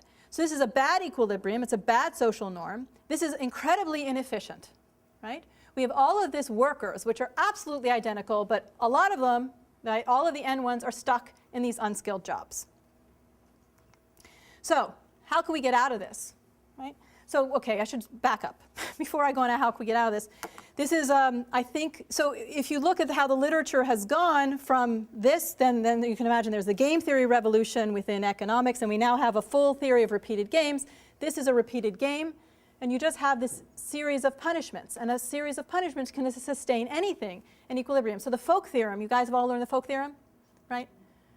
The Folk theorem, right, tells you that any outcome can be sustained in equilibrium, right? So even a really bad one. All right, so you could have a bad social norm. How can you get out of this? One possibility that you could get out of this is that there could be coordination. So we've looked at one single firm deviating. But what if sufficiently many firms violate the code all at the same time? Right? You can essentially create a sub-economy, and consumers can buy many products from the deviating firm. So you need a group to move together. Right? So there has to be a coordination to get out of this bad equilibrium. Another way to get out of this is a policy. Suppose that discriminatory hiring is now punished. Right? There's a fine, right, for putting workers of different types in different jobs. This creates a cost for following the code. Right? So following the code is now costly. So a firm would be more interested in not following the code. Okay? And so this is this model is very nice because it shows us sort of the structure that of how these social norms are created and sustained in equilibrium. It also gives us a sense of what can solve it. And indeed, if we look out there, we can see that some bad norms, bad social norms, indeed have ended through coordination and by policy. So some people will argue that the discrimination in the U.S. South, a lot of employers were very happy, right, with the Civil Rights Act because they were stuck hiring workers, right, and putting them in inefficient positions. Okay. Yes? Just a very model related question. Maybe I'm wrong, but it seems to me that if I allow consumers to sell their goods, then the equilibrium breaks down for any alpha as long as you want. And it seems to me that like in many of the societies where there is a caste system, there are also a lot of secondary markets, like the definition between buyers and sellers, like in markets in Africa or Asia, it would be very difficult to establish. Like everybody could be a seller at some point and a buyer at another point. Boy, I'm not sure about secondary markets in this model. I'd have to think about it. Well, like buying huge amount of food, they don't need to consume. Yeah, but you've got money. You have to earn money too. The reason why consumers don't want to buy from a punishing firm is because they can't earn money. So the consumers themselves are punished for patronizing the firm with a lower price. So they've got a budget constraint because they have to work too. Yeah, So if we introduced a credit market and blah blah blah, but in the context of the model, the reason why the customer is not willing to buy from a firm that breaks the caste code is because the customer is going to have a lower wage. Right? The customer is punished. Yeah, no, that's why I was saying it's other related. I'm not sure it works. It seems to me that it would work, but it's an equation. Well, again, there's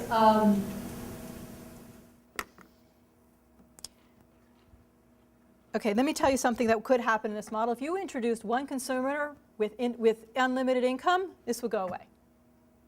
But the consumer here is part of the society, has to work within the society, has to earn wages within the society. Okay. All right. So let's think about how we want to use our time. I started, I think, an hour and a half ago, almost exactly. That's about right. Now, I know what Jim would tell me to do. Just keep going. So let me tell you, what I could do is I can finish this part, and then we can take a break and come back for the second part. We're all okay? Anyone want some water? Anyone need water? Okay, we're good. All right. Okay, so now I'm going to build you a third model. This is, I wouldn't call this in the history of literature. This is a very recent paper. And it's a model where workers signal. And this is, they signal to show that they are loyal to their community.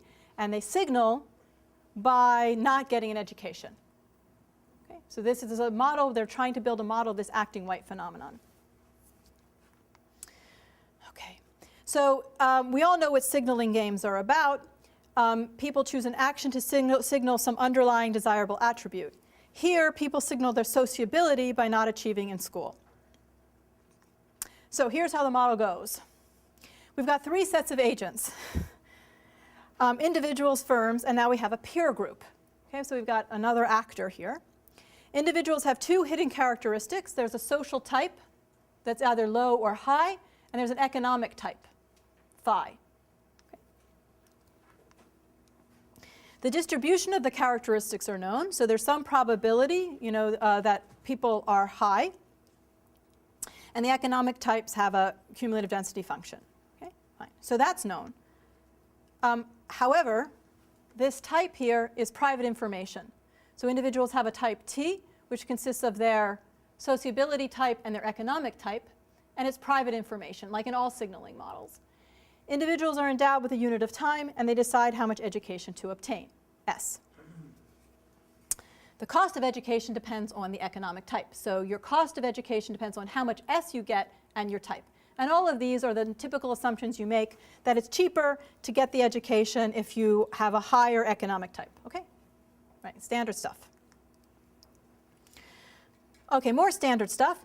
The marginal product of a worker, from the point of view of a firm, is a function of education and phi. So here education is going to matter to the firm. The firm actually cares about the education per se, which is a little bit different than the Spence model you probably all learned in the first year. Okay, so it's just a little twist on that. Okay, and phi. Firms are competitive. They pay the expected marginal product, but the problem is that they can observe S, but they cannot observe phi. So the firms can observe the education level that workers have achieved, but they can't observe the underlying economic type. So pretty much the assumptions are almost standard for a Spence signaling model, except we've now add a second audience and a second motivation. The second motivation is the peer group. The peer group is interested in the sociability of the individual, and the individual wants to be accepted by the peer group. Okay? So we've added another actor to a Spence model. The peer group is actually only interested in accepting the high guys. Okay, so we'll just skip to that. The little notation, which is going to appear later, we're going to have this A equals 1 if an individual is accepted, and A equals 0 if the individual is not accepted. Okay? The individuals also want to be in the peer group. So the peer group wants high quality, high sociability individuals. The individual wants to be accepted into the peer group if they are highly sociable, okay? Because they have leisure time. Our workers actually do something when they're not at work. They hang out, and when they hang out, they get, this is what they do when they're, well, it's actually when they're not in school. They're hanging out, and their utility from leisure depends on whether they are a high or low type. Okay? We're going to make, when A equals 0, you're not accepted into the group, and so this whole thing disappears. And you get no value of leisure time. Okay? And so this is a worker's overall utility. You get a wage. This is your leisure time, right? And this is your cost of S. Now, this wage here is going to depend on S too. I just haven't put it in there yet, right? Peer group formation is the peer group. I'm sorry, gotta speak up. Is the peer group exogenous? Yeah. Peer group's exogenous.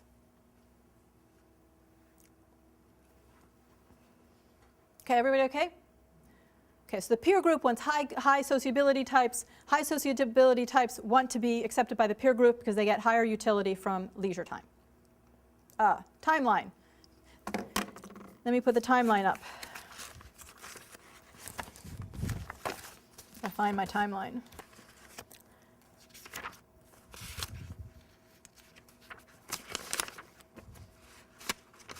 Here's my timeline.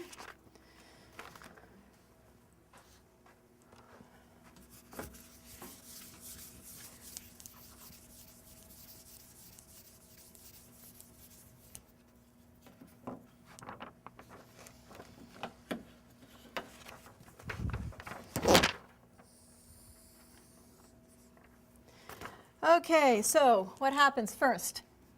Individuals know their own type.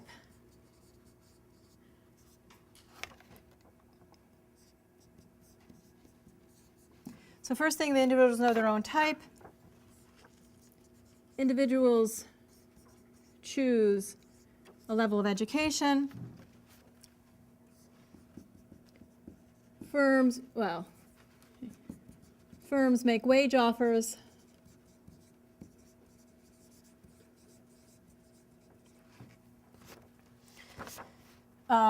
Depending on S.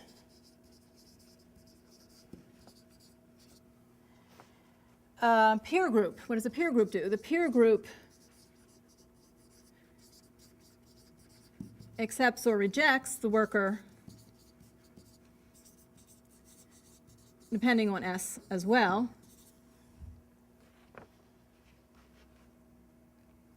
Oh, and then I guess we get payoffs. Okay. All right. So now we see how it works. And again, we do the typical thing. And we want to understand, how the workers are going to be choosing S, understanding the wage offers, understanding how the peer group is going to be accepting or not given their S decisions and so on. Okay. So we're looking here for sequential equilibrium because we've got this private information here. Lots of technical things we have to worry about, but for now, I'm just going to talk about that agents have to act optimally given their types and the actions of other agents, and the beliefs have to be consistent with the equilibrium actions. Okay. How much do I want to go into this? Okay, so let's just do a complete information benchmark. So when we typically analyze these models, what we want to do is we want to first assume that as a benchmark, suppose that both of these factors are known. Sociability is known and economic type is known. Firms simply pay the worker's marginal product. The peer group accepts high types and rejects low types. Individuals choose S to maximize utility, right? I just moved backwards here. High sociability types are going to choose a lower S. Why? Because they have higher returns to leisure, right? Everybody with me? It's all very easy. And there are some, I just wrote down the utility for reference if we need it. Okay, good. So that would be the complete information benchmark. Life is good. Let's skip that. Let's skip some of the technical stuff. So now let's go to well, this is just saying that the high guys get lower education than the low guys, right? The high sociability types, right, have a higher value of leisure, so they're going to get lower education. Now let's consider two partial information scenarios. One, we can imagine the social type is observable, but the economic type is not, or the economic type is observable, but the social type is not. Okay? And these are essentially single audience signaling problems. Okay? And then later we'll consider the two audience signaling problem, where both types are not observable. Okay, partial observation, case one. The social type is observable, but the economic type is not. Okay, type number one. The peer group, all they care about is high sociability types, so they accept only high sociability types, and the individuals use S to signal the economic types to firms, and we're done. It's just a Spence model, except now we've got these workers who are divided into people who are in the peer group versus people who are not. And the only thing we should really think that's sort of different than a signaling model typically is that now it is true that the it is true that the high sociability workers are going to be getting lower levels of education, right? Let me say it again. High sociability workers are going to be getting lower levels of education. So you think, well, why isn't the firm fooled by that? Well, remember, the firm can observe sociability. So they say, oh, you're a high sociability guy. I know why you're getting a lower level of education. But I still know that you actually have a high phi, so I'm going to pay you that much. Okay? That's how it works. So this is an efficient outcome. There's no signaling costs per se. This is actually a wrong statement. Bad.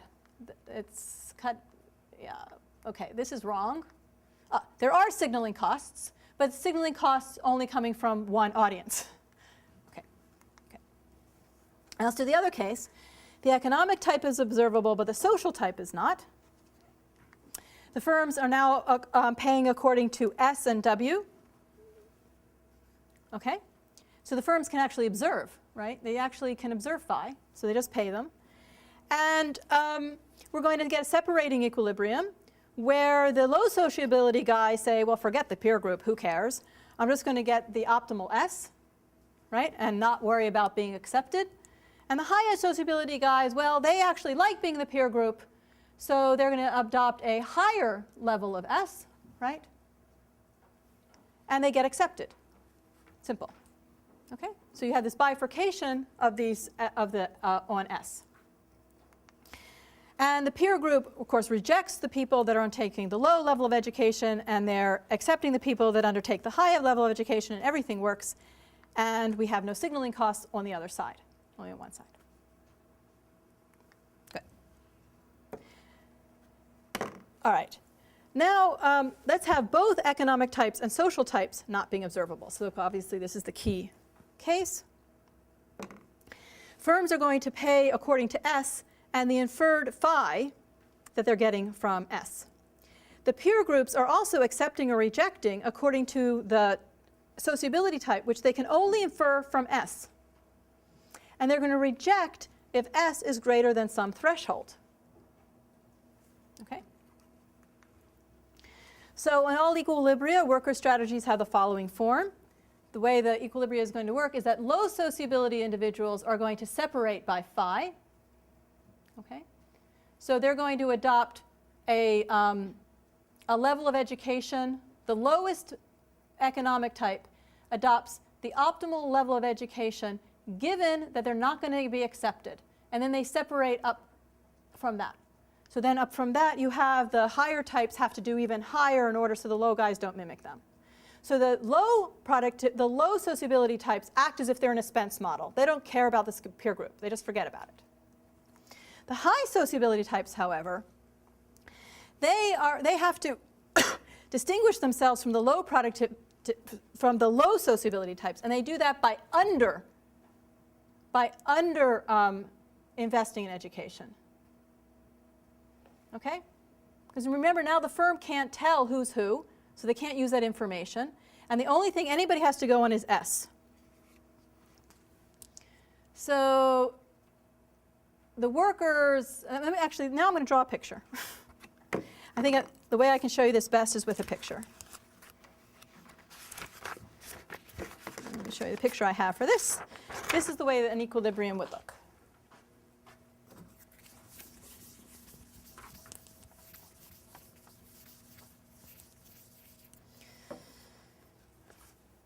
All right, so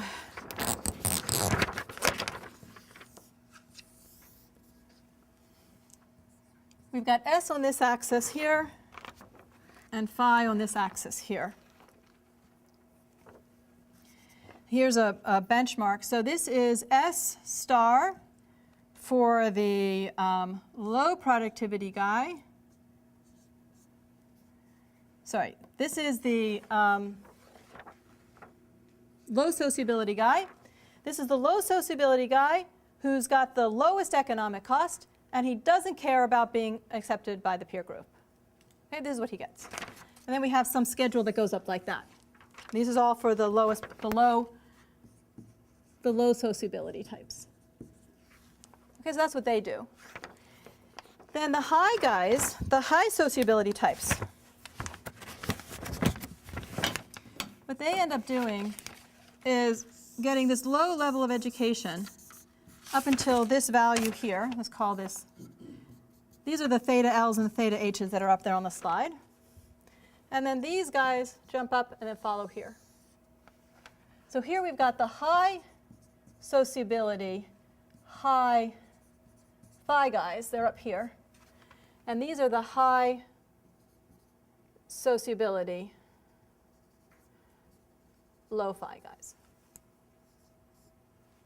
And here we're going to call this S hat, and the peer group accepts for S less than or equal to S hat, and the peer group rejects for S greater than S hat. And that's an equilibrium. Okay, so everyone see how it works? So the peer group say, okay, you know, if you've got S less than or equal to hat, I'm going to accept you. If you've got S bigger than that, I'm not, right? So low productivity, the low phi guys, actually for them, it's better to be accepted in the peer group than not. So they're all going to be down here at this low education level. But for the high productivity guys, the high economic types, eventually it's not worth it for them to be accepted to the peer group. So what do? They jump up to this schedule. Okay? That's essentially how it works. Right? So we've got, it's completely due to information asymmetries. And here is the criticism. This could be the same for any community. There's nothing here which tells me that this is blacks and whites. So this is all supposed to be about acting whites, but absolutely nothing in the model has told me that these are blacks and whites. So it could be the same for any community.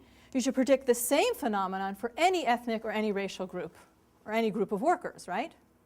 Right? So there's nothing here. There's only one parameter that can be varied, and it's the value of being accepted or rejected.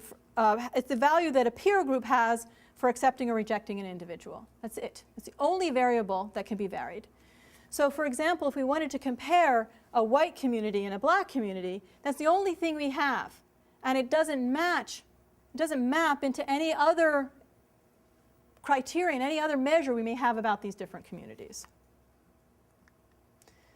Okay, so this is a nice model. It's, again, very clearly spelled out. We can get a sense of how signaling can work. The question is, does it really get at acting white? Okay, because there's nothing here which tells me these are about blacks and whites. And there's nothing that tells me about this phenomenon of acting white per se. And nothing about all of these conversations that are in the press about acting white is in the model at all. Okay? But it's still a nice model. But it's not that implicit in the whatever is the peer group. I mean, is that important? So it could be. Well, why should blacks be more concerned about peer groups than whites? Why should blacks like hanging out more than whites like hanging out? They just want, I mean, it doesn't matter, but you just want to belong to your social group. So. Right, but the thing is that suppose you want to belong to a social group, right? Why should social groups have, yeah, people like to be in their social group, that's fine. So whites like to be in a social group too, in their social group. It should be wealth. What? You quite possibly expect how much you like it to be wealth dependent. Maybe, but that should be in the model. So I'm quite willing to believe that there may be something to do with the community and the community benefit from something going on, but it's not in the model. That's all I want to say. At this point, there's nothing in the model that gets at things like this. That perhaps, for example, that poorer communities put a greater value on people being in the peer group. But then, suppose we were to do that, okay? In this model, the peer group does not care about how much money a worker makes.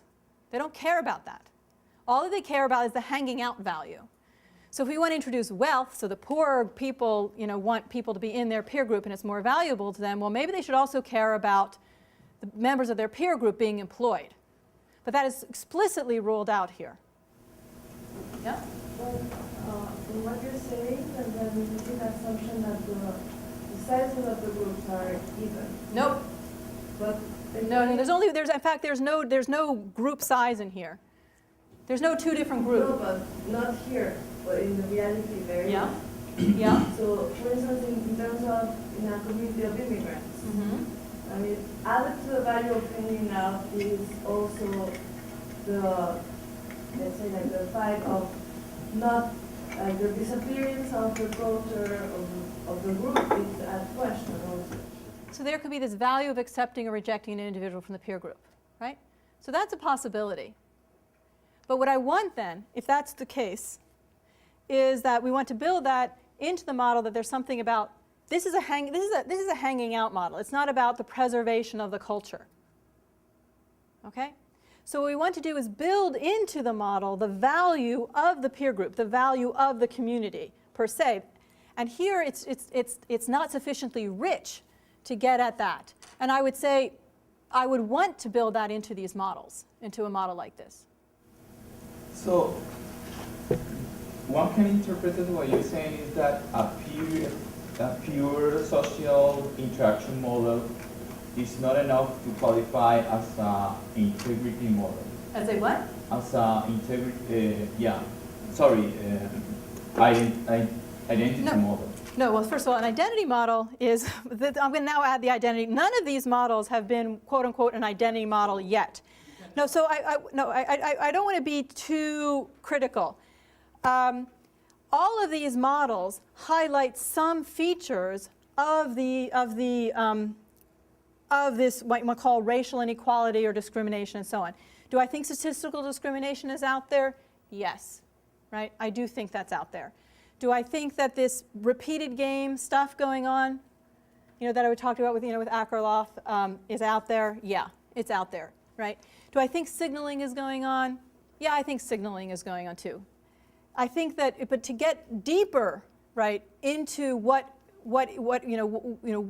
is sort of behind what these models don't have yet. What none of the models have yet is something that is inherently about a social norm per se, that is really about people understanding themselves as part of different groups. Nothing here has people being part of different groups. And understanding that there is, like you said, the value of the culture, for example. It's not here in these models. That's not to say that these models might not be getting at some aspects. Absolutely, it's all, I think these are in some sense complementary or perhaps in some sense competitive approaches. Okay, but these models are all missing something, and that's what I'm getting to next. Not to say that they're of value, but they are missing something. Everybody good on that? It is not the case that this model is missing what the model is trying to explain. So this model is trying to explain the effect of the peer group, and then there is no peer group formation in the model. So Very what good. we want to explain is missing from the model. Okay. That's a little bit puzzling. I agree. Okay. Yeah. We should invite them next time. Well, you know, I can tell you what they'll say about my models, so it's okay. We're all friends. Okay, so let's quickly do this. So what I want to do is build a model where individuals think of themselves and others more or less consciously in terms of social categories. So now I want to have people have tastes, but also norms how people should behave. And people have utility from their own actions and others' actions. People internalize norms and punish others who violate the social codes. And I want to use this utility function to study minority poverty. Okay, so there was a question about what came first, the identity versus the norms and the actions. It was around before. Okay, but here we're going to go. So I'm going to start, how do we build the general framework? We start with a standard model of utility. The utility of a person J is represented as, you know, some value of A, J, and A not J, where A, J are J's actions and A not J are others' actions. And the inclusion of A not J captures the possibility of externalities or strategic interaction, right? So for example, A, J is the effort of person J in school, A not J is the effort of others in school, which may hurt or help J's academic achievement. Okay, so you can just, this is all standard stuff so far. So you have a peer group effect, social interaction effect, as we sort of know and love them. Now we want to add identity ingredients. And we want to add identity ingredients. There's the three basic ones. We want to add a set of social categories C, an individual J's assignment of self and others to these categories, and the norms N that give the appropriate behavior and ideal attributes of each social category. And then we have a utility function, which is amended by this little term IJ, where AJ are J's actions, A not J are others' actions, and IJ is J's self-image. Okay. And this identity function, I'll repeat it up here. There's this little identity function here. Right now it's extraordinarily general. Right? I'm just writing down what I think are the important ingredients for a model with identity in them. So this identity utility here is this new term, this little IJ. This is this new term. What's going on there? So overall utility depends on how AJ and A not J affect the economic utility and how they affect the self-image. Okay, so that's the regular utility, and that's the identity utility. The self-image depends on acting as you should, which is the match between actions and the category norms. So do you act as I should? Do you fit in? Do you the match between J's attributes and the ideals of the category, which are given by N, and the status of the assigned category, which is given by the function itself. Okay, so in the basic case, person J chooses AJ to maximize utility, taking as given the category assignment, his own attributes, and the norms. In general, however, a person could act to change their own category, own attributes, and societal norms. So that's this little semicolon right there. Okay? So you can either take the categories, the attributes, and the norms as given and just choose actions, right? Or you could possibly think about, this is like the short run. In the longer run, you can change your category. You can maybe change how you look, and people can even try and change what the norms are. Okay. So now, this will only take 5 minutes, and then we'll take a well-deserved break. Let's suppose we have a large population of individuals with some characteristic E star. There's two actions, action 1 and action 2. Let's think of action 1 as effort in school. The economic payoffs are action 1 yields some value VI, depending on how skilled person I is, and action 2 yields 0. And anyone who does 1, action 1, pays some amount K if he meets someone who does 2. And this is a negative externality. So this is like somebody acts up in school. So you're in this class, I'm working hard, somebody else doesn't work hard, they disrupt the classroom, it affects me. Okay? So this is all economic utility at this point, right?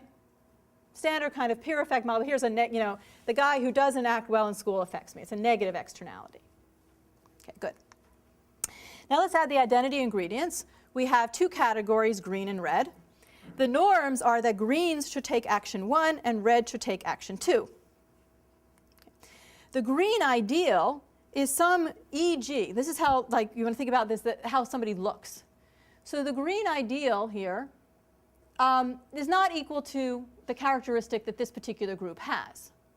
Okay, so there's this other green group out there that actually has this, right? Has this characteristic, But the people in my population that I'm worried about don't have this characteristic. So you can think about this as blacks and whites. We just call them greens and reds to make it more general, but it's silly. So this is a kind of social exclusion, right? The people who are green should look a particular way, and if you don't look that particular way, you know, you're not really going to fit in as being green. So it's a sort of social exclusion. Then we have these identity utilities. An individual I loses some amount R if he adopts the green identity. He does not fit in. He's trying to fit in, but he doesn't really fit, right? So he loses R. He's kind of rejected, right? He doesn't fit this ideal. Somebody who decides to be an R, however, loses some amount if he does 1, because he does not abide for the norms for an R. So this is an explicit acting white phenomenon, right? Somebody who is R, but then does something against the norms for an R, loses something personal about themselves. They don't feel good about what they've done. A G loses an IG0. This is an externality. This is like a punishment.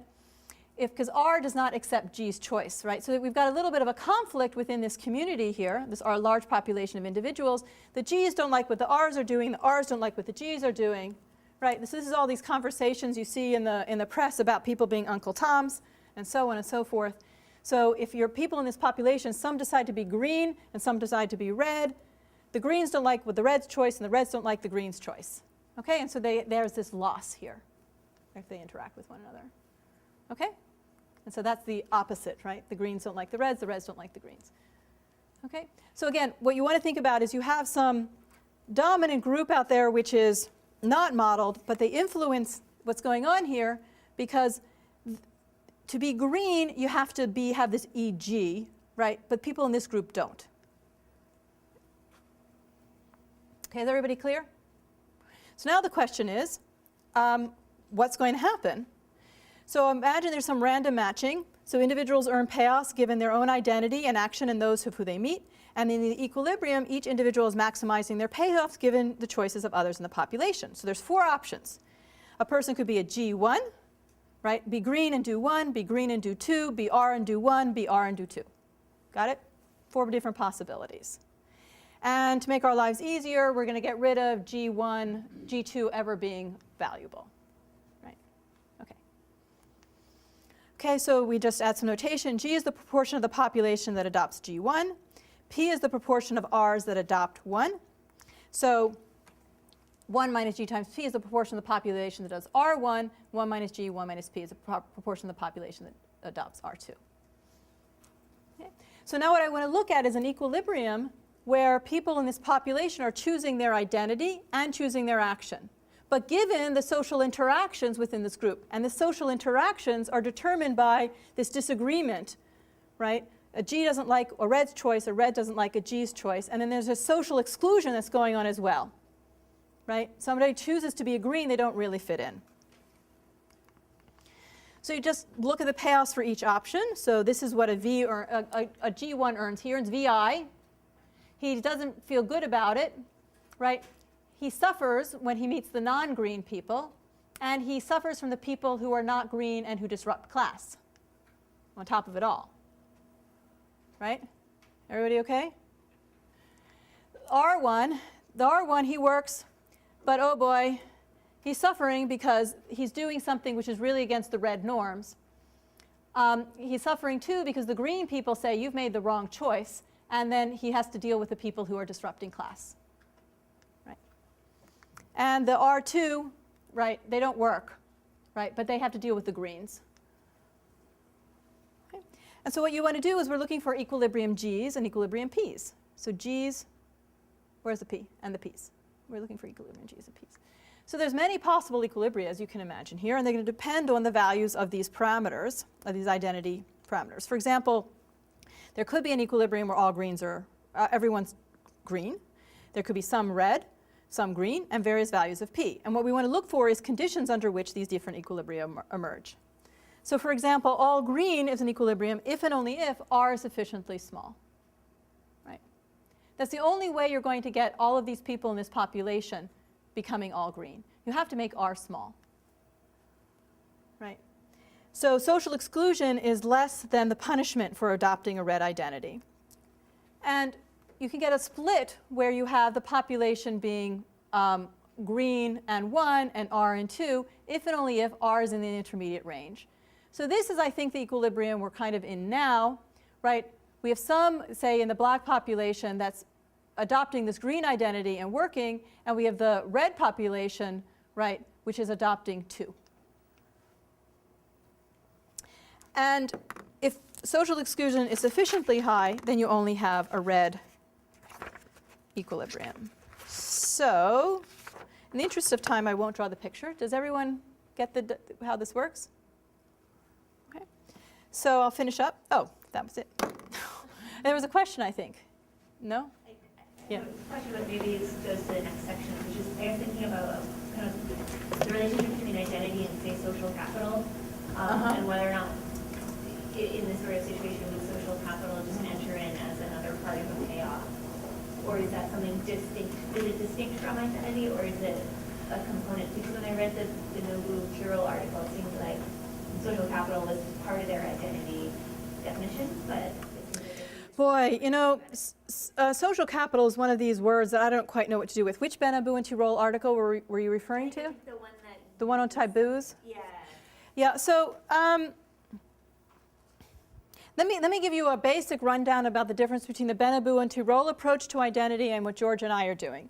So what George and I are doing is more of a social identity from social psychology approach. So people are understanding themselves as part of a group, and there are norms which then give me my preferences about which group about what is appropriate and inappropriate behavior, and then social interaction, for example, could determine the equilibrium behavior. Okay, so that's what George and I are up to. What Roland Benabou and Jean Tirole are up to is more of a cognitive psychology. Okay, so there people they have a sort of they're trying to understand themselves, and through their actions, they form their identities, and then they try and understand who they are from what they do. Okay, so it's more of a cognitive psychological approach, whereas ours is more of a social psychological approach. So again, let me just flip back to this really quick.